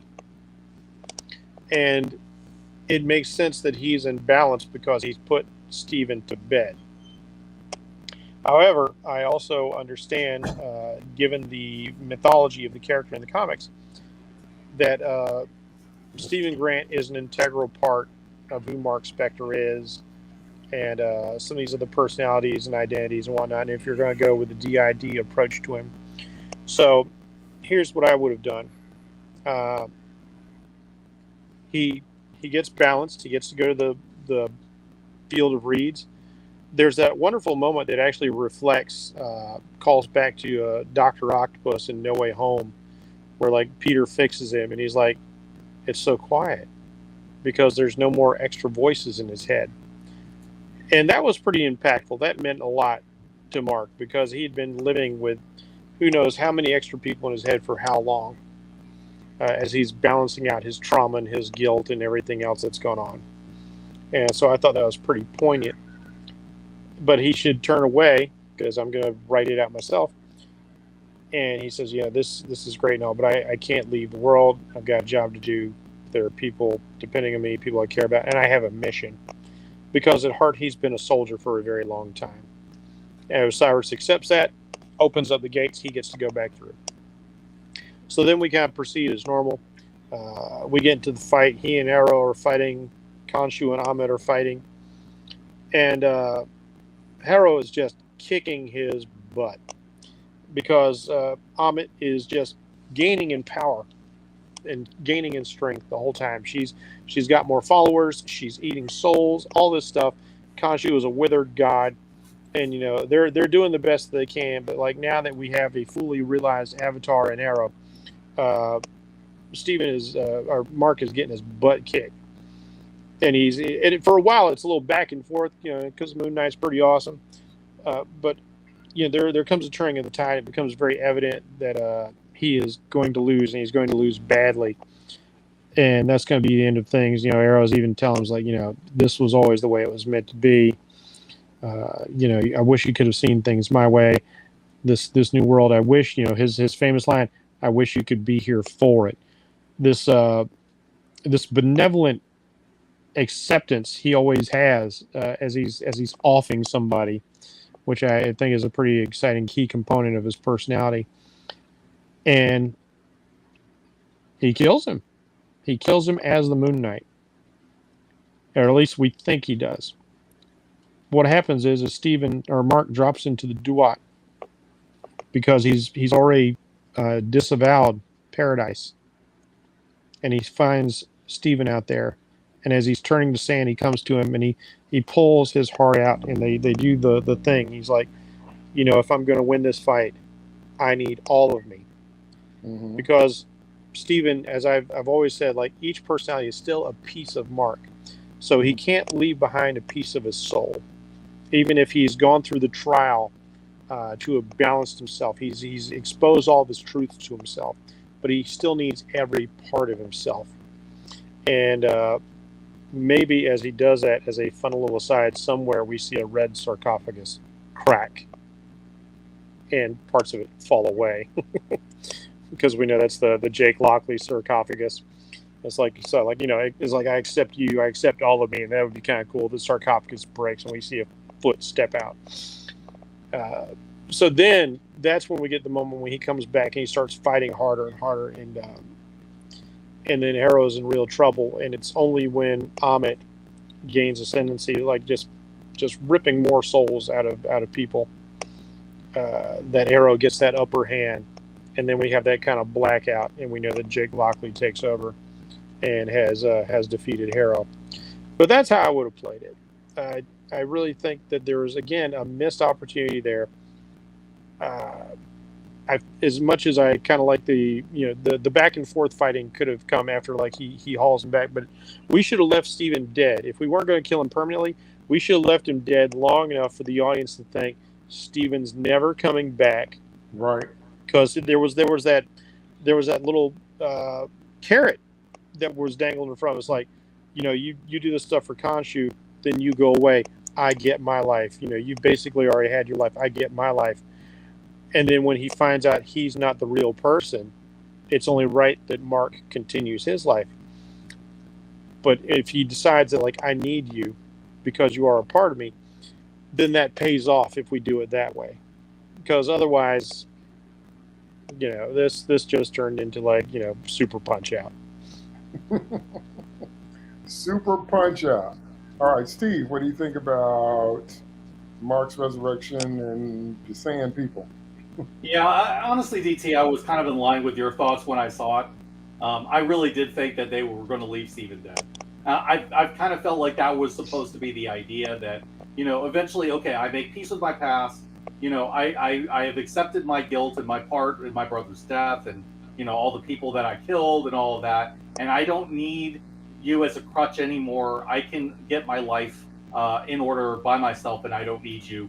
And that could have been the arc that Mark goes on. And instead, and that could have then have fueled him going back to Harrow and saying, yeah, you have no power over me anymore. And you're the one whose ideas are wrong, and this is why. You could have had all that, but that's just not what happens because we have to have Stephen Grant back for some reason.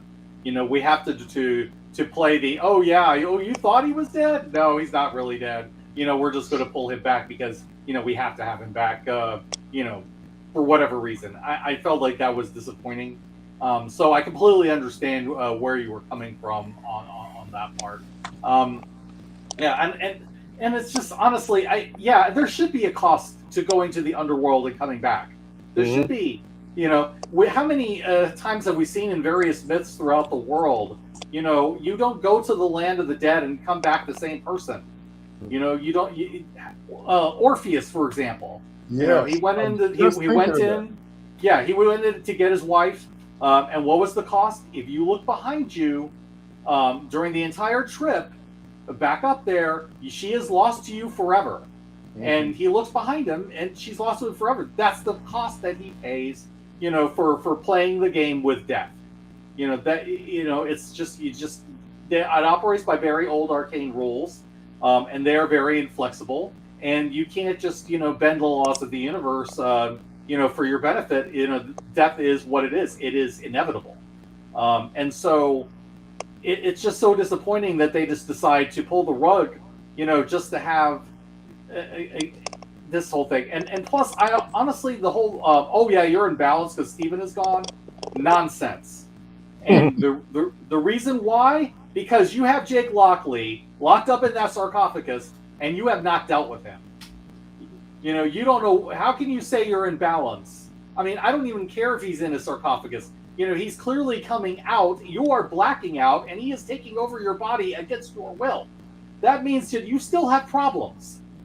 So don't tell me that, you're in balance now, because you got rid of this one personality. Yeah, you've got the other one stashed in a sarcophagus. When are you going to deal with him? Have you learned to accept it? Have you learned to say, okay, I'm not going to run for myself anymore. I'm going to confront what's in the sarcophagus. I was expecting, like, the whole time for him to finally come to terms with that, and instead it's just, okay, we're going to keep him until the last scene so we can show off, what a manipulator Khonshu is. That whole thing was disappointing too. It just does not make sense that he would be at this point considered in balance just because that one personality is gone when you've got another one hanging around. Nonsense, absolute nonsense. But it just seems like they're, they kind of twist the rules at the last minute to have the outcome that they want, because they need to set everything up. I mean, the resurrection and him going back, okay, that's inevitable. I mean, he should choose to go back on his own. I don't have a problem with that, but I mean, it's just, okay, we're going to do that, and we're going to reverse, all of the emotional stakes that we had in the previous episode just to have him back. just so we can have this revolution, just so we can have Mark and Steven, play, tag with Harrow at the end and have these cool fight scenes. Okay, great. But you could have had another thing that would have worked too, which is, and actually closer to the comics, which is you could have had Mark go back and then decide, I'm going to be Mr. Knight. He comes back as Mr. Knight, which is what he is in the comics. Mark is the one who's usually Mr. Knight in the comics. So you would finally have what we wanted to see, which was Mark being Mr. Knight and being the badass that he is in that incarnation. But we don't see that. This whole episode is just full of missed opportunities. Areas where they just didn't manage their time well, didn't manage the potential that they had.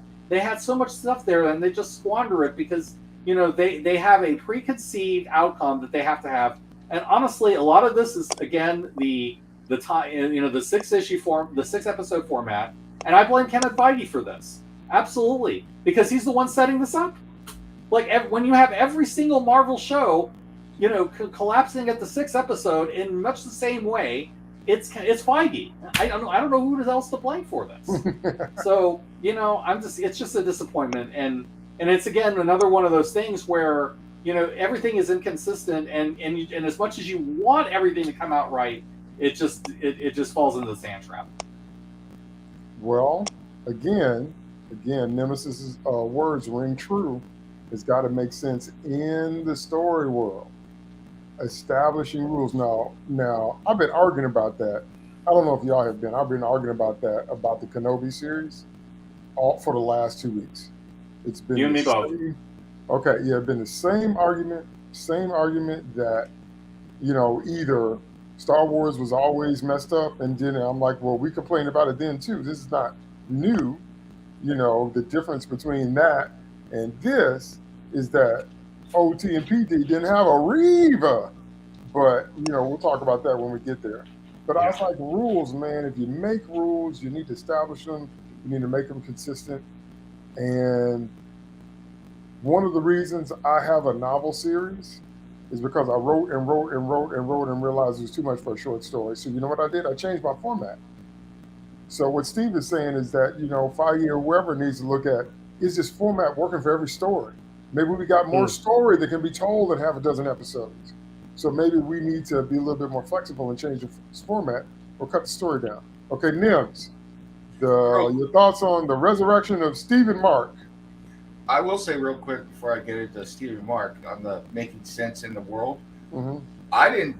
We didn't bring that just ourselves, make that up ourselves either. I mean, for me, the first time I was really read that was I got a great book on how to write science fiction and fantasy from Orson Scott Card, written by Orson Scott Card. Wow. And in there, the first thing he says before you start writing anything is you spell out what the rules of your world are. And if you're writing fantasy, what the number one thing you have to do is spell out what the rules of magic are. Like, you gotta define your magic system. Yeah, he said before you even start to think of making a story, you build your world and what the rules are first. And Orson Scott Card is a man worth listening to. I mean, it was a very good book if you ever want to read it. Ender's Game series for those who might not be in the know. Yeah, absolutely fantastic series. Yeah.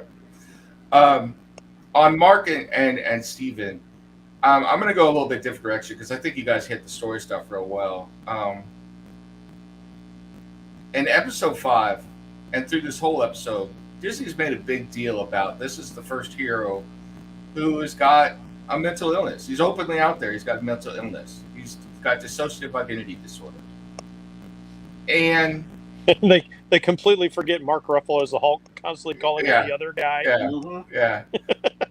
But the whole point, when you have that, you're going to try and heal. And the way you try and heal is you try and merge those personalities together to become the whole person, to become a single whole person. That's the whole point of therapy and treatments and all the other stuff.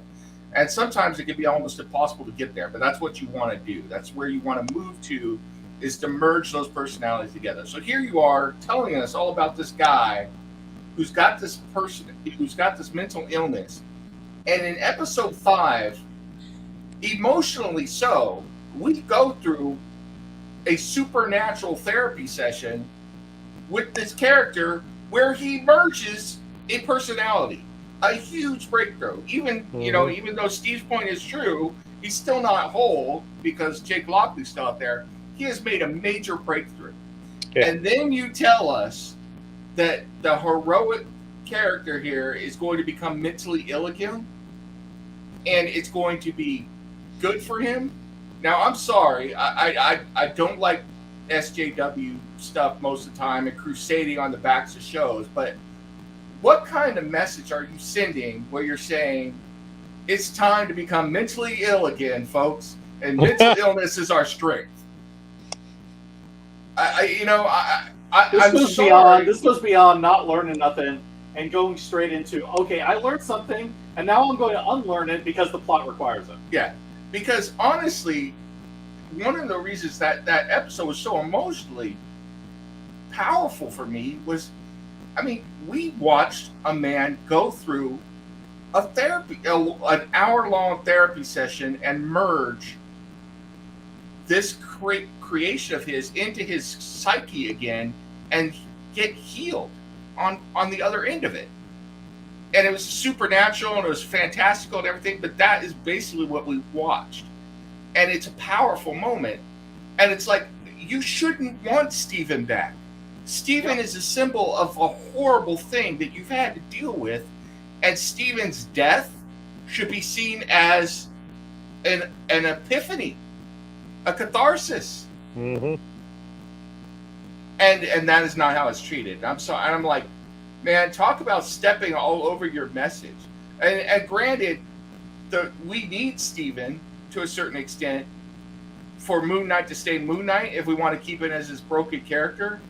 But man, when you wrote that, you wrote something really incredibly powerful and talking about mental illness and everything, and you've been trumpeting that to the world, and then you just stepped all over it. And I'm like, it's Lucy pulling the football away, and I hate that. Yeah, it was just absolutely wrong. So we've had so many things going back on what's already been established, and so many things showing up that came out of nowhere that had no precedent.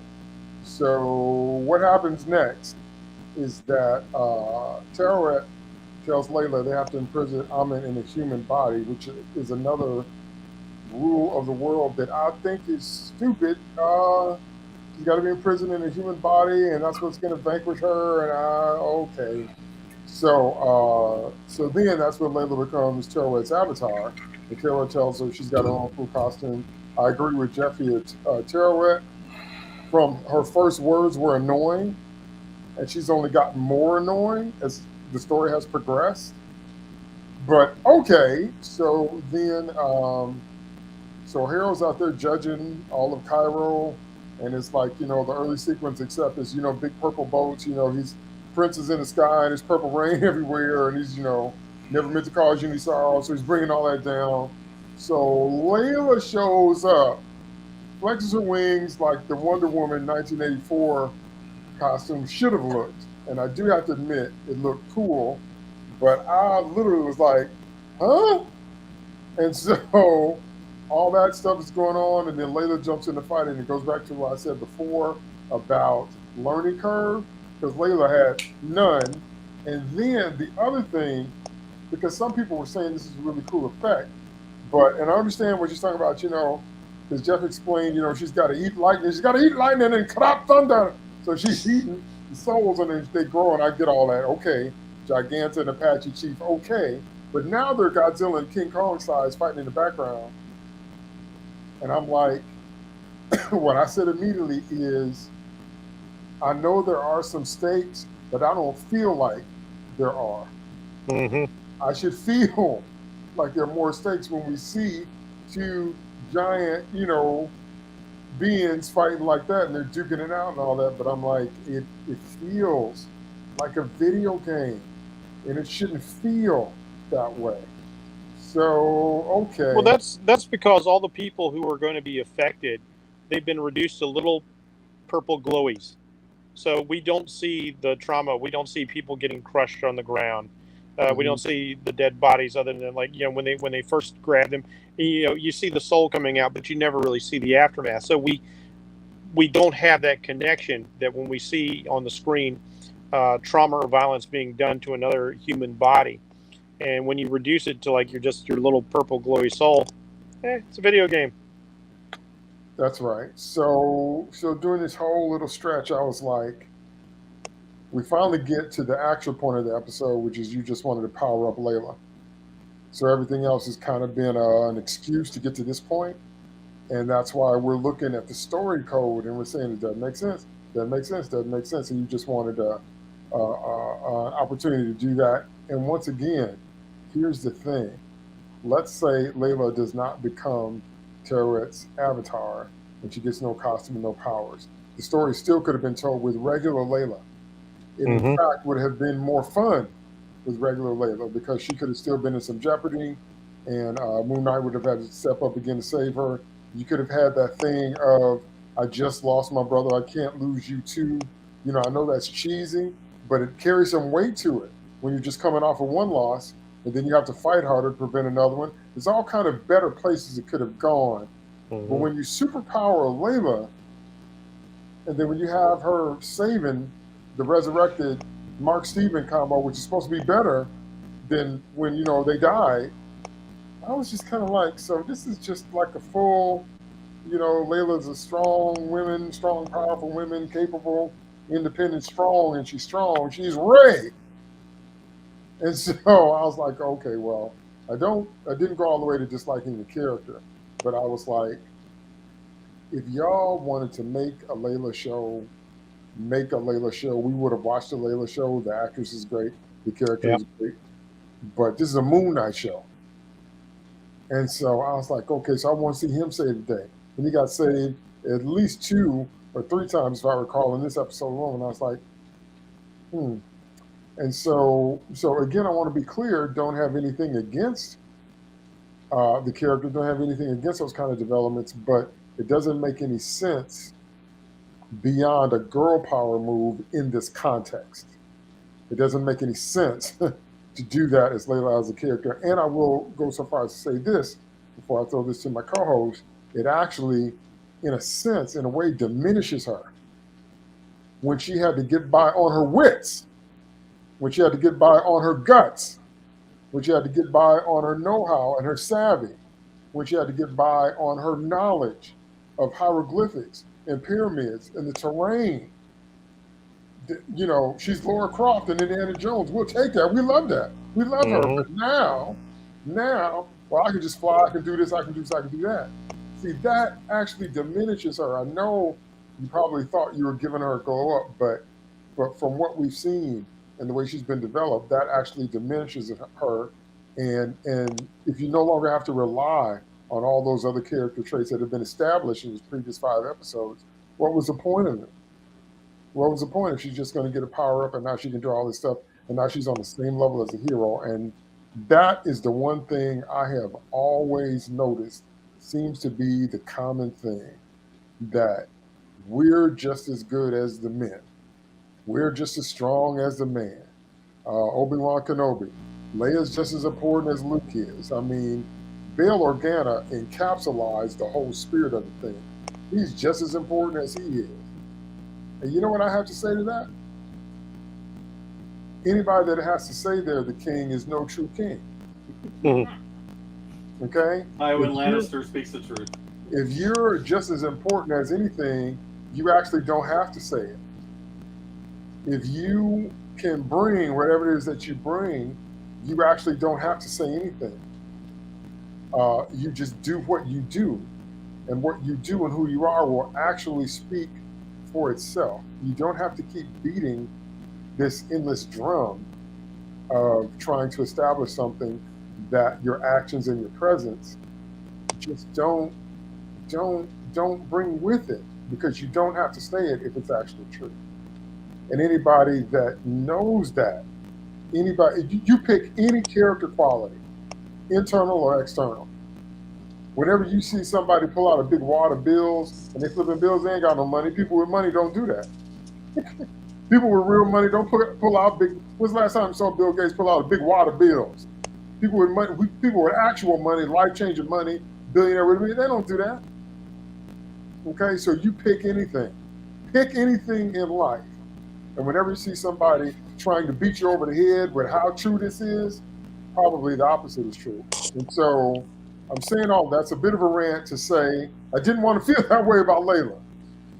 So they didn't push me all the way over the edge with her. They just did not need to go there with her, because I liked her fine the way she was before, and I wanted to see her think her way out.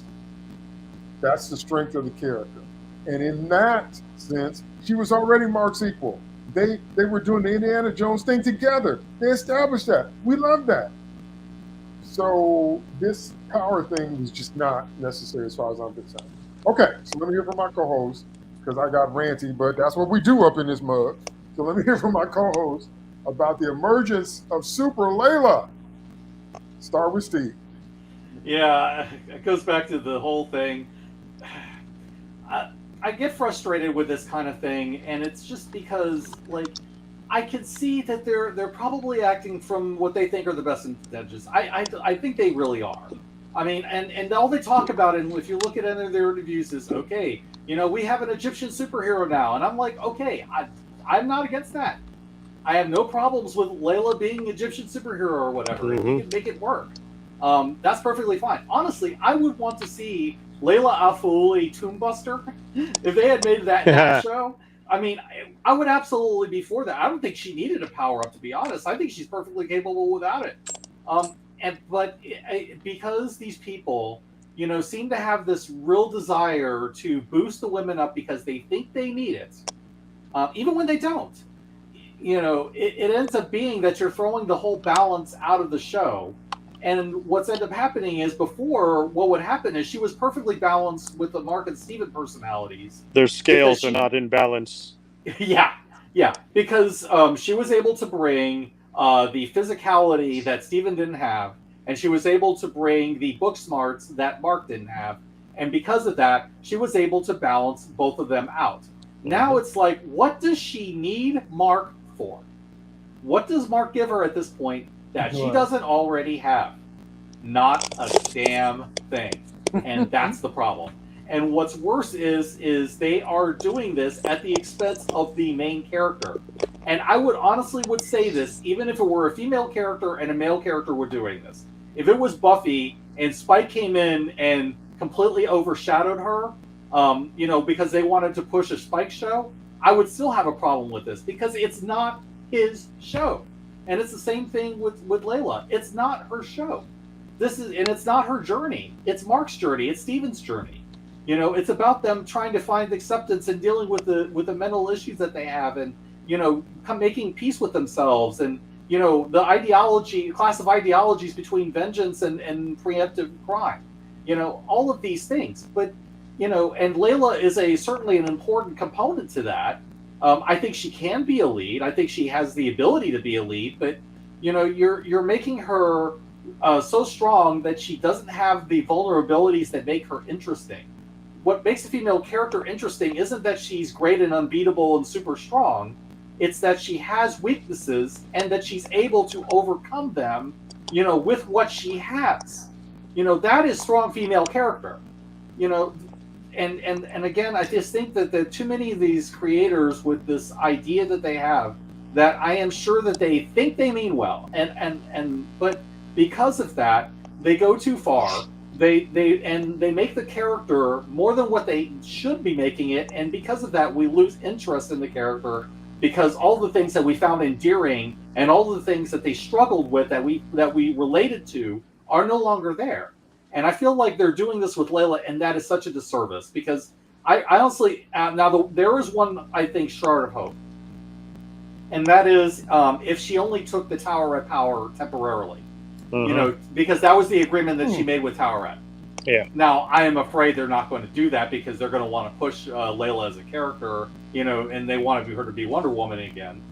But, you know, if they can make it work with her on her own, okay, fine.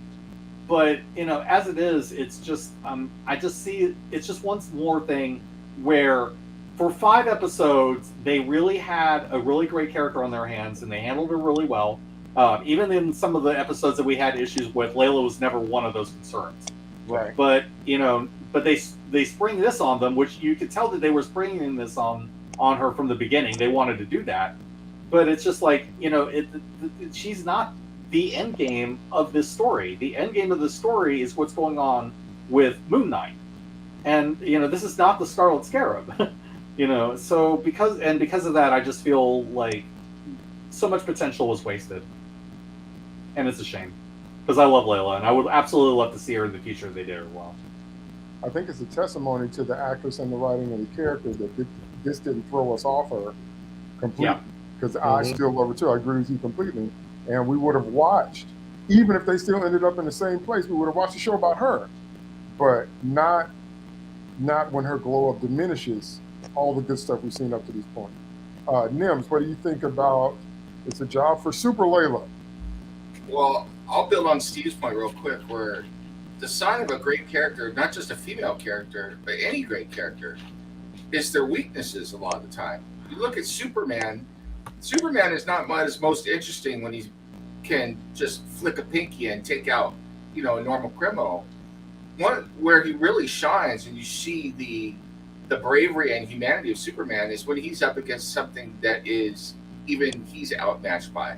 And still, when he's stripped of his powers or he's vulnerable, he still has that same courage and bravery and humanity and everything else about him.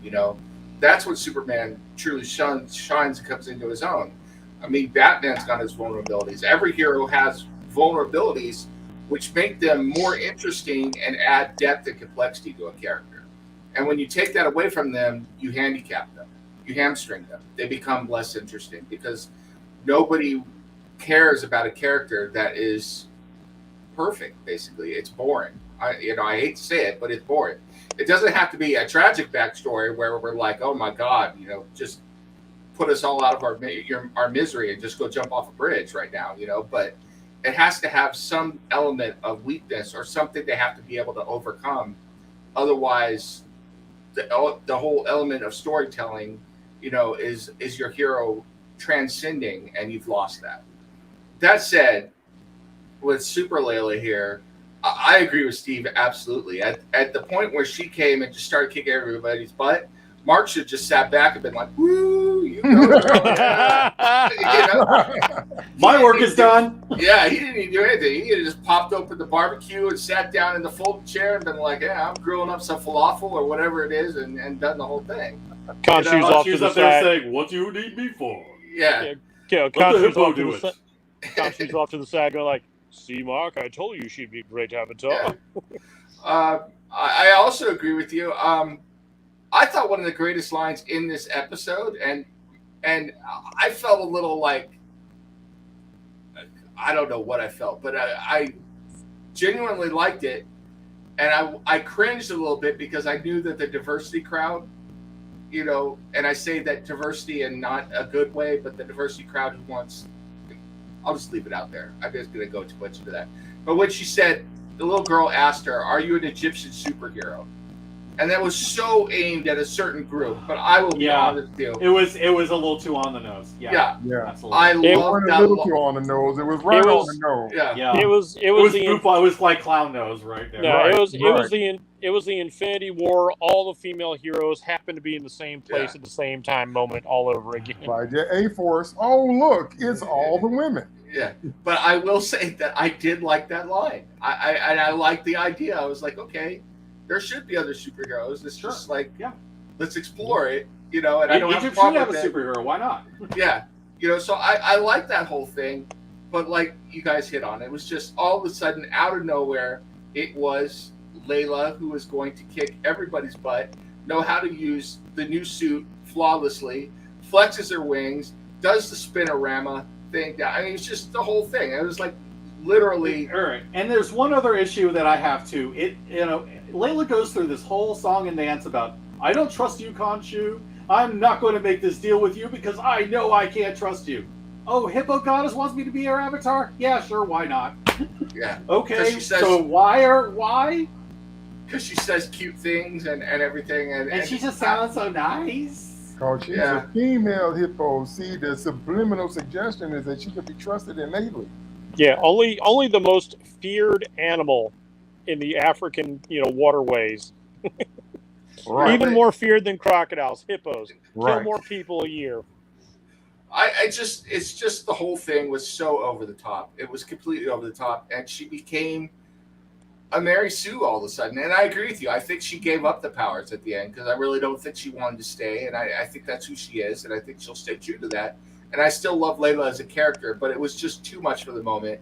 I thought it made Moon Knight completely superfluous. But then all of a sudden, two of them needed to fight Harrow. We've already gone into that. That didn't make any sense. It's like, look, if she's going to kick everybody's butt, let her just kick Harrow's butt and then kick Khonshu's butt. Kick all of Cairo's butt. Why not?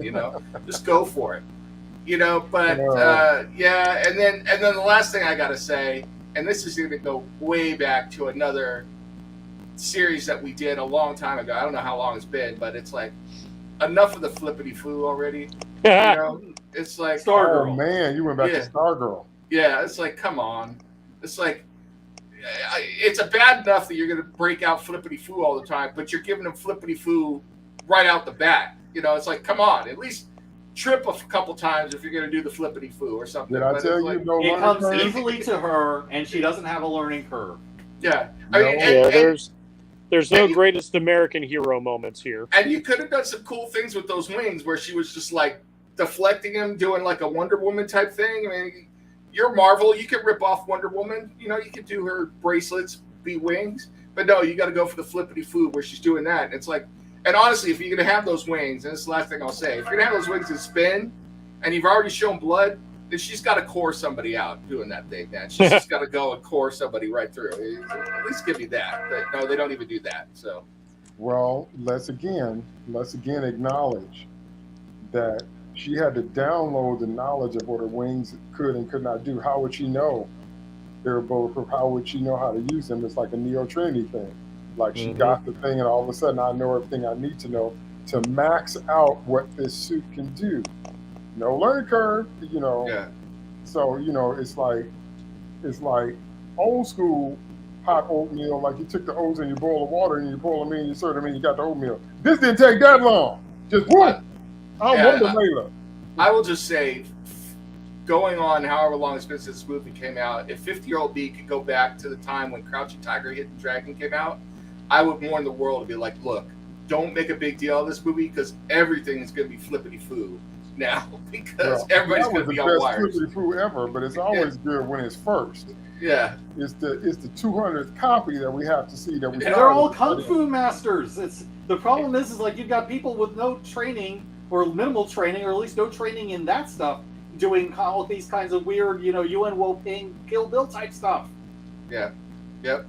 When you're a master level, and I'm gonna throw it to Jeff. When you're that kind of master level, those fights are always a matter of seconds because it's one wrong feint and you're over when you're on that level, or it's always a matter of something simple because you're expecting all the complex stuff. And I will say, there are examples of Egyptian martial art out there in weird, hard to find or unexpected places that could have been used here. And the best example I can think of is when they did Arya in Children of Dune, the sci-fi series, and she did Egyptian martial arts in Arrakis, where she was deflecting, or Arrakeen, where she's deflecting. She was training with these Egyptian weapons that looked like picks. I forget what they're called. But she was training with them, and she's deflecting them and doing a genuine martial art. And I watched the director's commentary. He said genuine Egyptian martial art with this weaponry, and it looked amazingly cool. And it's like, if they could do that on that cheap ass show, I'm sure they could do it on Disney, because they didn't have a huge budget for that show, but it was really good. If you ever get a chance, check it out. It was a really cool scene too. So. Now, I always hated that they didn't do that. I knew there was one comment I forgot to make, then I'm going to throw it to Jeff, and here it comes. And it's actually along the lines of what Nims just said. and that is that when you have something that works, it too quickly becomes a trope and a cultural phenomenon, and everybody thinks they have to do it. I will give Mad Men credit for those quirky songs at the beginning and end of every show because it fit the vibe of the show, especially the time period in which it was set. Because those songs were, well, the 60s were all about emerging. Everything in America changed in the 60s. And it was all about emerging from the way things had been to whatever the new thing was now. So I will give Mad Men that. But every show don't need to have that quirky Woodstock sounding track at the beginning, middle, and end of every show. And MoonKnight in particular. And I was just like, every show don't have to be Mad Men. Okay, go ahead, Jeff. Super Layla.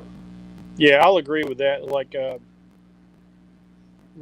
said, some of the song choices made sense. I understand what they were going for, but I much more appreciated like the Egyptian music they were playing, whether it was the Egyptian rap or the Egyptian soul singing or what have you. To them trying to like, oh, let me take an old R&B or blues song and make that relevant, when that didn't fit the series or the characters at the time, really. So on that. As for Layla, well, let me again, being the martial arts enthusiast that I am, one of the greatest disappointments to me, because I love seeing martial arts. I love seeing martial arts that have never been expressed on film expressed. Only the Strong introducing capoeira to audiences in America. Wesley Snipes, when he was trying very hard to make Black Panther, he wanted to bring in African stick fighting. I was like, man, I want to see that so much. And he did bring like a little taste of that into a scene in Blade 2. I recognized that he was doing that with his sword. He was doing some African stick fighting there. So I love seeing that. And like, it was just a travesty when they did like the Mummy 2, when they had the flashbacks. What do the two princesses fight with? They fight with friggin' Okinawan sais. Instead of using kopeshes or like I don't know the name of the picked weapon that you were talking about from Dune. It's like, what? Come on, guys! Like, they're Egyptian. Anybody who knows anything about martial arts movies or is a martial art movie, like they don't have 3-pronged daggers in Egypt, man. No, that's not it at all. So that rant aside, first thing to say about Layla, the idea of turning her into Wonder Woman was completely intentional. The director of the show did not like Wonder Woman 84. He did not like what Wonder Woman 84 had to say about Egypt in particular. And so everything about turning Wonder Woman or Layla into Wonder Woman is on the page, on this film stock when you see it there, including the wings. Now, the suit is very evidently based off of Alex Ross's depiction of Wonder Woman's battle armor from the Alex Ross Mark Waid Kingdom Come series. So that's comic relevant there. And obviously you don't want to do that, but it homages that. And the director was so dissatisfied with Wonder Woman and what they did with that he basically wanted to kind of do his own Wonder Woman and poke at things a little bit. So I understand what he's going for there. And, I get culturally wanting to have your own superheroes, all this sort of thing. One of the things that I do when I'm creating my own characters is I haven't completed yet, but one of my ambitions is all of the major countries in the world. I take a flag and I basically create their own kind of Captain America or Superman. This is a really fun exercise, and I've always thought every nation should have its own superhero, their own prominent Captain America. Here's Captain Israel, Captain whatever, and even super teams. Although I doubt I'll go that far, just because, man, that's a buttload of work to create an entire team for like 80 different countries. But who knows? Maybe one day. Like I'm working on it bit by bit. So I really like this sort of thing. And I can appreciate wanting that, but I don't think this was the way to introduce it. Because this is MoonKnight. This is Mark Spector's story. And just like when you take the story away from Boba Fett in the book of Boba Fett, it doesn't work. If Kenobi isn't the focus of Kenobi, the very first, the Gareth Edwards Godzilla movie, had Godzilla had like 8 minutes of screen time versus like 14 minutes of the Mutos. It's like, no, man. Like if the name is on the marquee, that's the star. That's what we want to see. And fortunately, with like the Godzilla series, at least, they corrected that, and you got to see Godzilla being Godzilla way more.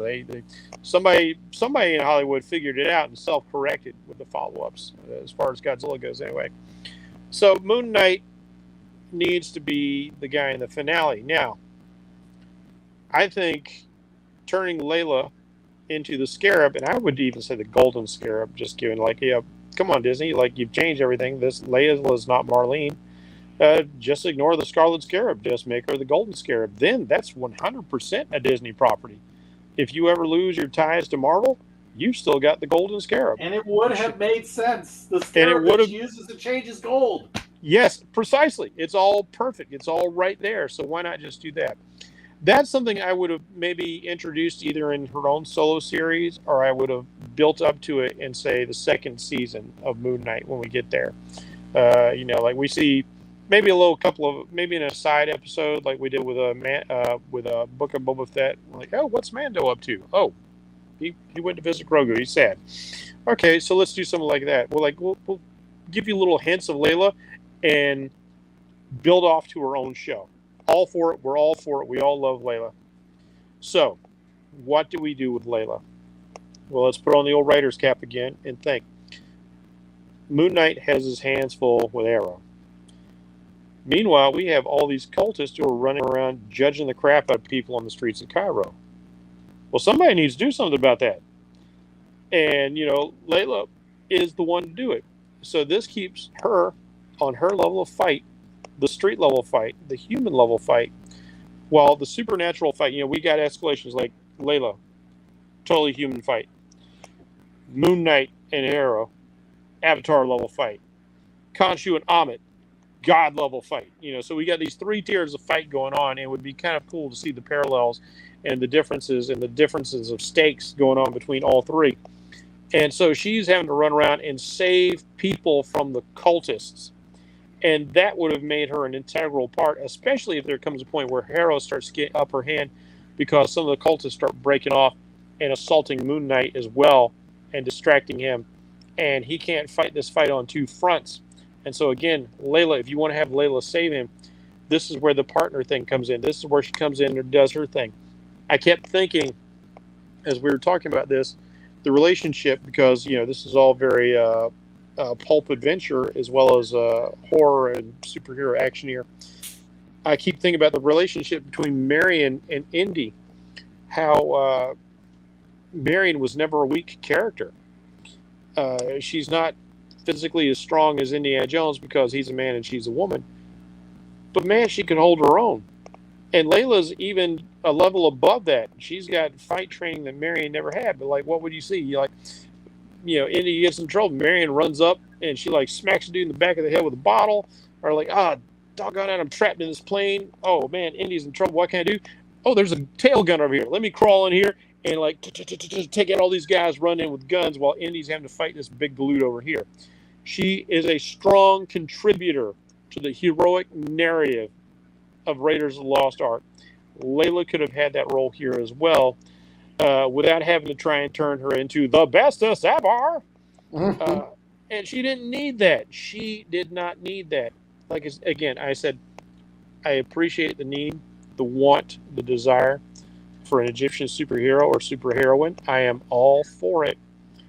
This was just force-fed down our gullets. Somebody took a feeding tube and just crammed it down without even the benefit of any hospital lube, and just I'm just going to pump this into your gullet and you're just going to take it, and it doesn't matter if it's gagging you the whole way down.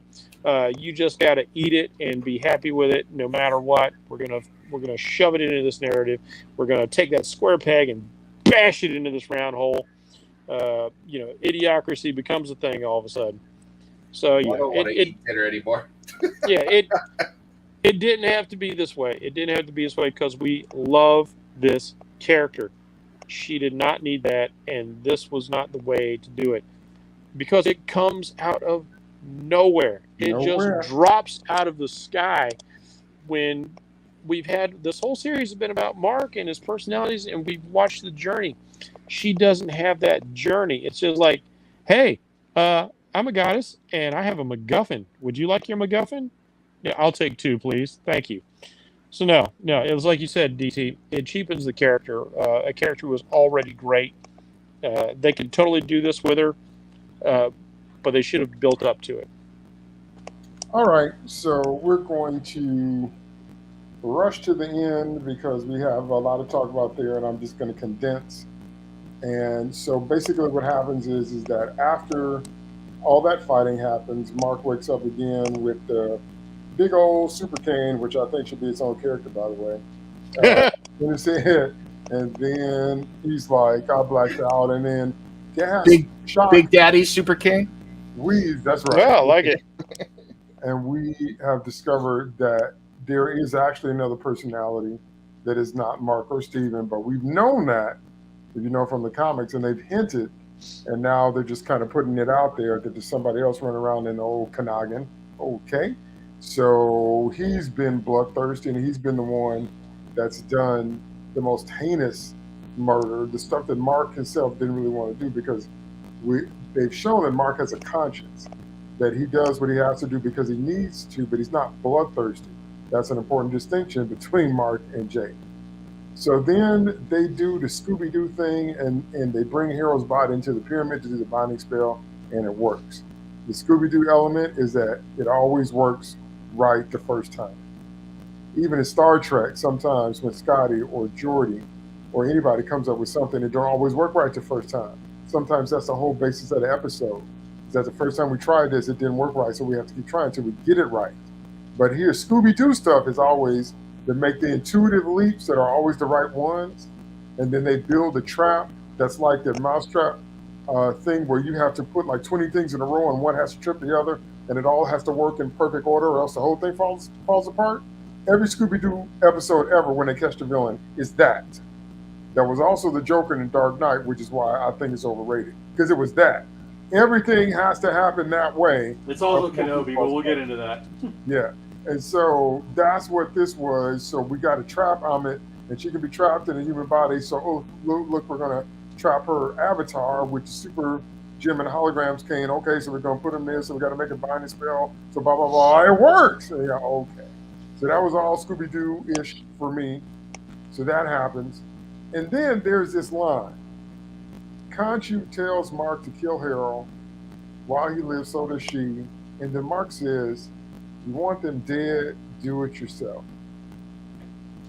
Now, that threw me out of the scene. I'm like, wasn't the whole point of him to come in your avatar for him to do the dirty work? And as he's been showing us from the beginning that even though he has a distaste for it, he will do what needs to be done. And hasn't he been the one understanding all along what happens if Amit and Harold have their way? And in the final moment, see, that's not quite as bad as what I'm about to say. But it's a difference in degree, not a difference in kind. It's like when they had Hugh on the Enterprise, and Data came up with a virus they could infect the Borg with and destroy them all, and then everybody talks them out of it. So because now we didn't caught feelings for Hugh, now all of a sudden we don't have the right to destroy the Borg, when all they've ever done is destroy you. But okay. And so now, Mark in this moment, all of a sudden is like, well, no, you want to kill him, do it yourself, blah, blah, blah. I'm like, wait a minute, what? And so, I don't know, maybe the Mark-Steven mesh has had, Steven take over more of Mark or infuse him more of his values. I don't know, maybe that's what that was about. But that was just a ridiculous line. I'm like, you've been fighting the whole series to get rid of one or both of these, and now you have them in a form where it's literally two birds with one stone. And you're like, well, and you nope out. Oh, okay. So that happened. And so then the thing that I talked about before happens but that's in the post credits, but then they go back to the psychiatry office, and Harold's leaving bloody footprints behind, which references the first scene. We put those glass shards in his shoes, which I thought then and think now are still stupid, but okay, I guess they're penance or whatever. So they get it, and they get that the hallucination is not going to trap them or trick them, because now we got the power of Mark and Steven in agreement, and that means we're not crazy anymore, or we're less crazy, or the crazy has gone away because we cried and we hugged, and he came back from crystals, and I dealt with my pain, and okay. So then Mark wakes back up in Steven's flat. There's two fish in the fish tank. Symbol of two fish in the same body. And then, once again, we have to do the gag with the tether to the bed, and he face plants and blah, blah, blah, blah, blah. Then they hit the credits. But of course, we know since it's a Marvel show, that can't be the end. And so the mid-credit scene is what I was actually talking about, where now Harold is in the wheelchair, and he's heavily medicated, and he's out of it, and we kind of see the flip of, what if he's crazy, or what if he's spaced out, or what if it's in his head, or some of the aftermath of being Khonshu's avatar. And then we meet face to face finally Jake Lockley, and Khonshu says Mark and Steven and Layla were all lame for thinking that I ever actually wanted them. So Khonshu was after, or was actually using Jake the whole time. And he's like, Mark has no idea how troubled he is. So they throw in yet even more layers in the last time we might even see these characters. Okay. And so then Jake comes out, and he does what Jake does, which he does the dirty work, he does the killing. And I have to admit, even though I wanted more development from Harold, when he got shot, I actually laughed. I thought that was funny. Maybe that wasn't the right reaction, but that was my reaction. I thought that was hilarious. I was like, well, that's what you get from Cracker Jack. So then that happens. And so it has those little moments peppered in as we rush to the finish, but it doesn't feel finished. It doesn't feel like this should be the end for anything that we've seen, at least in my estimation. I wanted to see, we needed to have at least another episode, because what we want to know now is the relationship between Mark and Layla, or Steven and Layla, or Mark Steven, or whatever in the heck they are now. How you going to relate to the woman that both of y'all love? Because that's what we want to know. And like she talked about, Steve talked about, and then talked about giving up the powers at the end. And are you going to go back being Laura Croft? And are you going to do that? Or, Khonshu was still obviously out there doing his thing, but he's doing his thing with the hidden personality in the same body. So y'all are actually not out of the woods. You're still some form of MoonKnight. You're still bound in this thing. And I was like, I need some answers. Can you do that for a brother? So when we get to the end, even with all the stuff that we see, I just felt unsatisfied. I felt like it was half a Snickers. So you eat the candy bar, pull out the wrapper, and you got all your caramel and your chocolate and your nougat, your peanuts, and it's so good. And it's like, well, no, you can't finish it. I'm like, what did you say? I can't finish my candy bar? Don't you know that the last bite of a candy bar is the best tasting bite? Don't ask me to explain that, because I can't. I just know it's true. The last bite of anything, a good burger, a good candy bar, the last French fry, if you done drank the whole shake down to that much and you got to swirl the straw to get the shake up, that last, the best part. And this felt like we get to chew down 75% into it, and it's like you can't have the rest. I was like, wait, what? So I don't know. I didn't want to feel this frustrated at the end, but I did. And so at this point, I'm hoping they do have a second season or a sequel, or however they frame it. And I hope they answer these questions. But the last thing I'll say before I throw it out is they did the same thing here that they did with Iron Man. And that is that they ended his arc the first time out.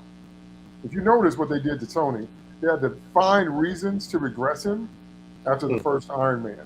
Now, I do agree on some level with the PTSD and understanding that, but I just don't believe that Tony Stark would be that shocked that there are aliens and armadas out there. I do not believe it. Do not believe A U.S. agent would be that shocked, maybe, but Tony Stark would not be shocked like that to the point where he's got to go through this whole other thing with the kid in Iron Man 3.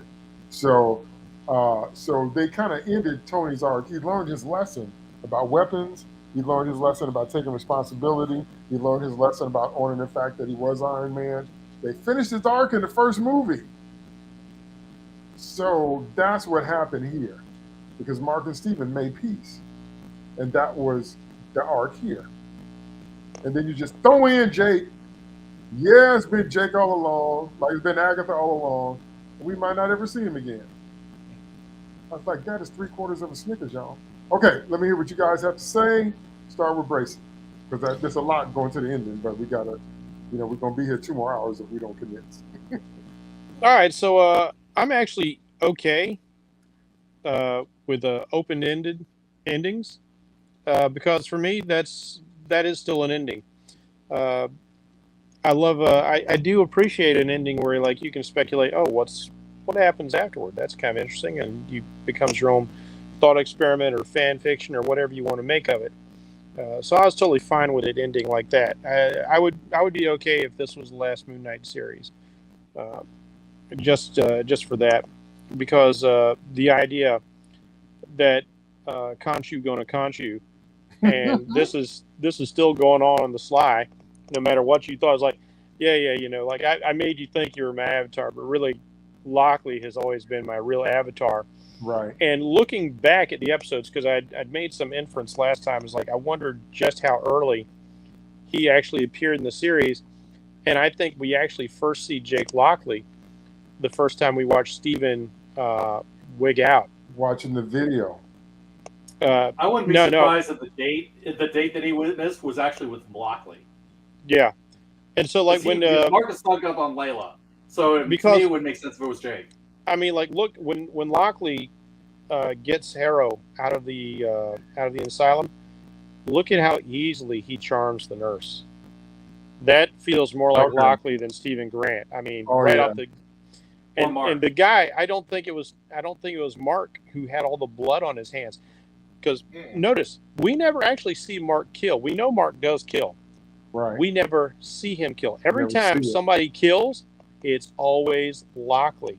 So I think when you see him on the streets and, Harrow's trying to get the scarab and there's all these bodies around him and he's got bloody fists, I was like, that's Lockley.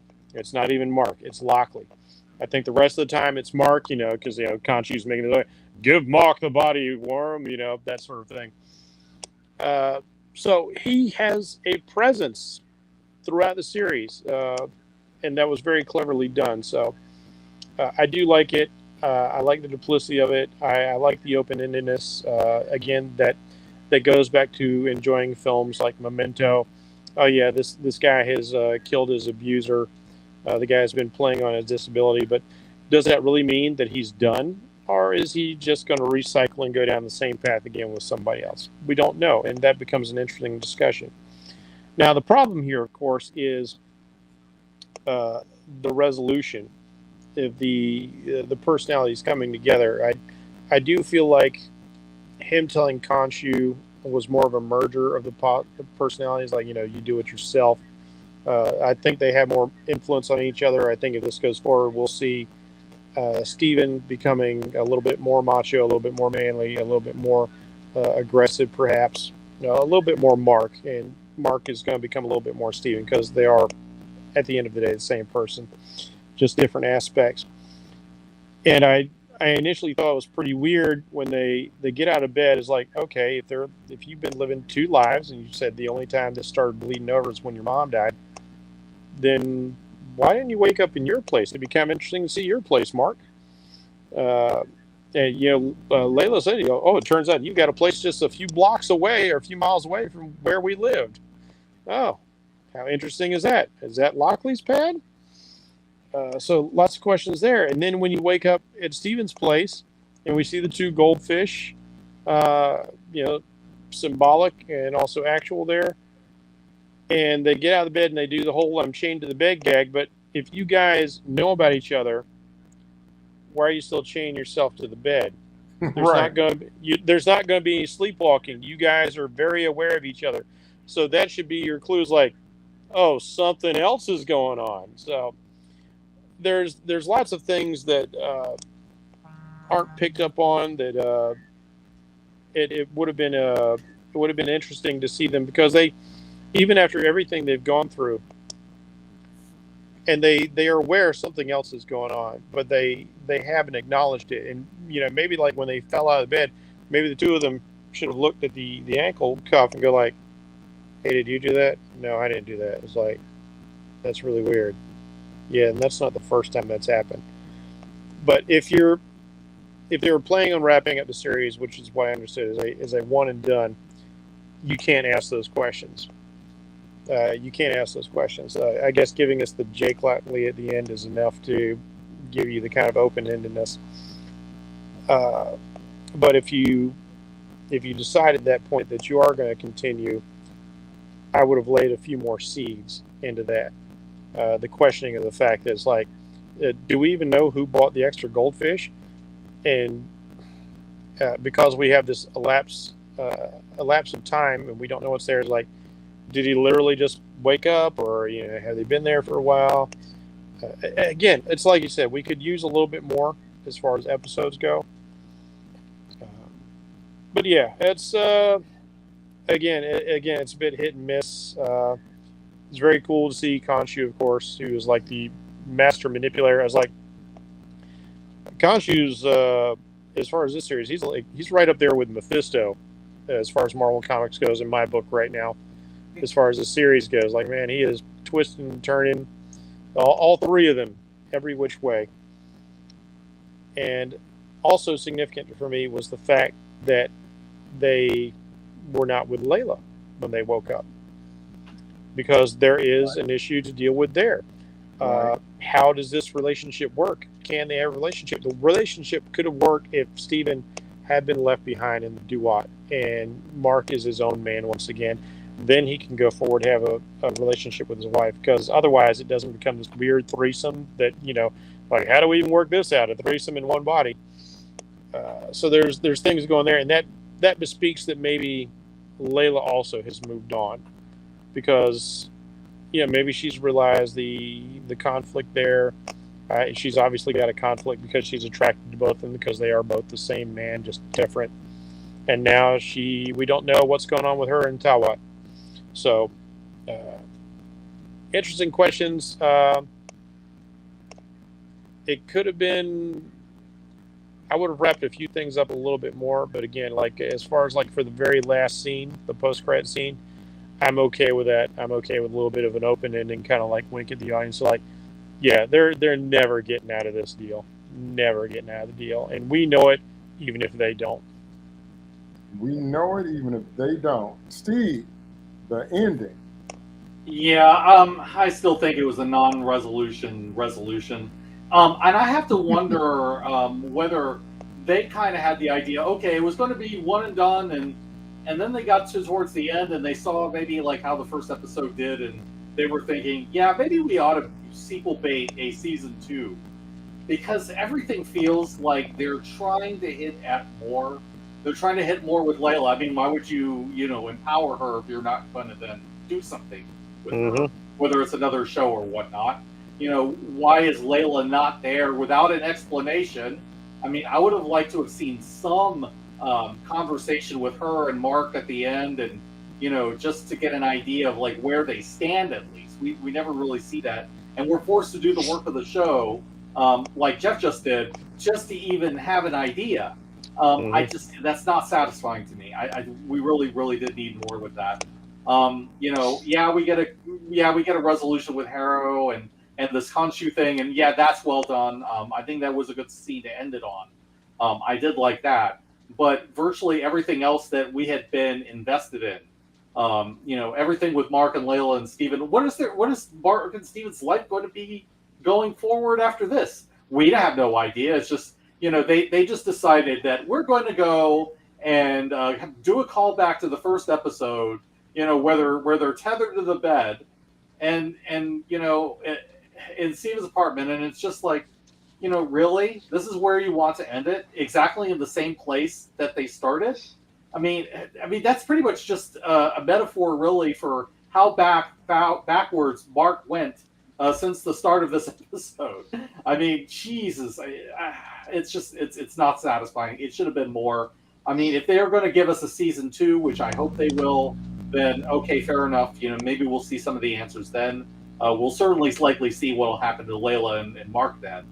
But it just seems that if this is the end, this is not a good way to end it. I mean, I feel like there really needed to be something a little more definitive than it was, particularly with the emotional arcs, because that's what we really watch these things for, is because we care about these characters and we want to know where they end up so that, we can kind of leave them there, and then when it's time to come back, we can revisit them and see where they go next. And I just feel like that's not there. The closest thing that we get to a resolution is Harrow getting killed by Lockley, which, okay, that's fine. I mean, I'm absolutely okay with a reveal. And it does open up a lot of questions, and you really do want to see, like, exactly, go back and look at you seeing exactly, okay, where was Jake all this time? I really do think Jake was the one that had made the date with that girl and set her up. I really do feel like that. Yeah. And it, basically anybody where you're seeing a lot of murder, that's probably Jake. And anything where Mark is blacking out and people ending up dead, that's Jake. No question about that. So, you can make reasonable inferences, and I really like that. I really like that they make you go back and look at the setup, because there definitely are a lot of tells ultimately for what they're doing. And when it works, it's nice to see those callbacks. But if this episode had been executed better, it would have been more satisfying. And particularly if this ending had actually felt like a resolution, then that would definitely have been much better than what we currently have. It's once again just a cap on the disappointment that we've already seen with this episode. Okay. Nims, the end. Yeah, just a couple quick points. First, with the line that Mark utters, where if you want him dead, do it yourself. It just didn't fit for me at all. At all. He's the fist of Khonshu. He's under the thumb of Khonshu. Not only that, it's a stupid line because Khonshu's already shown that he can affect the physical world.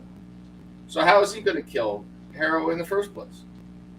How is he going to kill anybody? If he could have killed Harrow, he would have killed Harrow 4 episodes ago. Long time ago. So he can't do it. So it didn't make any sense. I didn't like it. It seemed out of character. For me, it was supposed to be one of those slow clap moments. That's basically what it was. And it's like, I can't stand those. I mean, they've become so cliche, and that's exactly what it was again. Where it's like, look, I have suddenly found morality. You do it yourself. It's like, come on. It would have made more sense if we would just flipped him off and said, I'm done with you. If you're going to kill me, or something like that, but doing it like that, where he's suddenly the newfound voice of morality, it's like, come on. No, that's not who he is. I'm not your murder bot anymore. Yeah. The Jake Lockley reveal at the end, I thought it was a cool moment. I didn't have a problem. I think it's pretty obvious that they intend to do a season 2, and this was their trial balloon. It's like, we can leave it here if we have to leave it here, but we want to do a season 2, so we're going to whet your appetite. And they do what a lot of these shows do, which is, this is what anime does all the time, where they take a manga and turn it into an anime and then leave you on a cliffhanger, and then the anime never gets renewed. No anime, very few animes go past 2 seasons, and they always leave it hanging in the air, So hate that. It's absolutely terrible. And then the last thing is, the way they should have done it is that bed scene should have been the mid-credit scene, and it should have been Jake Lockley in bed with that girl all the way back from the beginning that he made a date with. That would have been great. And then he looks to the left, and there's Steven looking mad at him. And he looks to the right, there's Mark looking mad at him. And then you get your music. It goes, Mark to the left of me, Steven to the right. Here I am, stuck in the middle. And then you cut out. Wow. Nice. Wow. I approve. So, yeah, that's all I got to say. I mean, you guys hit most of the rest of it, but I think that would have been the classic way to end it. So here you have Jake Lockley killing Harrow as the last scene we see, and then the mid-credit scene is him in bed with this girl, and both Mark and Steven looking at him, pissed off because they're in love with Layla, and Mark is stripping this girl, or Jake is stripping this girl, and then they're stuck, here I am, and fade to black, do what you will with that. So. Wow. There's an interesting little Easter egg. I just want to bring this up real quick. Several times throughout the series, this QR code has popped up. And in this last episode, when the QR code pops up, it takes you to a link which leads you to Kang the Conqueror. For those of you who don't know your comic book lore, Kang the Conqueror, one of his first incarnations as this traveling time warlord, is an Egyptian character called Rama Tut. So it looks like they're going to tie Moon Knight into Rama Tut at some point. Or into Kang, bring them together as a possibility. That'll be cool to see. Phase 4 has really struggled for a bunch of different reasons. We'll have to do another whole part on that because that's another whole conversation. But the kind of energy and momentum and linear linking hasn't been there for Phase 4, and so you have to know some of the comic lore yourself, or you have to kind of be just sold out to the Marvel shows. But if you don't know it from the comics, that kind of stuff's not going to make any difference to you anyway. So we're all pretty much in agreement that we would have written so many things differently, and we would have had different kind of resolutions, and it was a no resolution, like Steve said, and so. The good news is, the best news out of all of this is that the characterizations and the acting was strong enough to where we want to visit the story world again. We'd want to see him again. We want to see him in better situations, but definitely would like to revisit and go on another journey, hopefully with a better conclusion next time. So we do have to give the show that. And Oscar Isaac should get all the awards because he's hitting Tatiana Maslany levels, Orphan Black levels here, with the kind of stuff he's had to pull off in just the 6 episodes. And it's seamless. And even at the end, we're seeing that he was actually playing the character within a character that we didn't know about. So he's going back and forth all throughout the series. And when you look back now, you can see the layers and the levels. So I just have to tip my hat to Oscar and everybody. Everybody brought it. So absolutely. The acting was never, ever an issue. And the characterizations in general were never, ever an issue. So we would like to see it again. So we hope you guys enjoyed it. We hope you enjoyed our reviews. We definitely do recommend it. It's still a fun ride, even if it kind of ends with a milk dud, but still kind of fun to go on. And so what we want you to do is definitely check it out and leave us some comments below this video and let us know what you thought about our commentary, and then hit us up on Twitter and let you know, did you agree, disagree, did you like, dislike, or did you, what do you think about what we're saying, because we definitely would love to hear from you. And don't forget to check out the other content we have on United Capes Podcast Network and Comic Crusaders. We have something for everybody, retro stuff, contemporary stuff, latest movies, artist interviews, new art, new comics. We're all involved in some projects. So definitely check out the other content that we have to offer. And me and this crew will see you next time. Let me say thank you to everybody. Thank you, Nims. No problem. Thank you. And hey, check out, we're doing a tribute to Ray Liotta by covering one of his movies this Friday on Cinema Crusaders. So what time? It will be the same time this show starts. So 4 p.m. Pacific, 7 p.m. Eastern. And what is that? Central. 6 o'clock Central. 5 o'clock Mountain. Got them all. Thank you, Steve. Yeah, it was really fun going through the show, and I still like the show in spite of its faults. It's still one of the better Disney Plus series that we've watched. And I really hope that there will be a season 2, because I think that definitely the tools are there for it to be a better show than what we've seen so far. And until then, later, Gators. I see what you did there, Steve. And thank you, Jeff. You're welcome. Always a pleasure to be here. And this isn't just me being patriotic.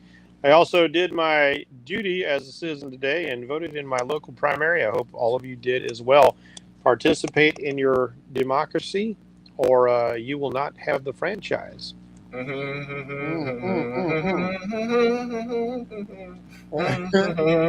me and this crew will see you, because our eyes have seen the glory. We'll all see you next time on the next episode of Sloppy Spoilers. See you later, everyone. Peace.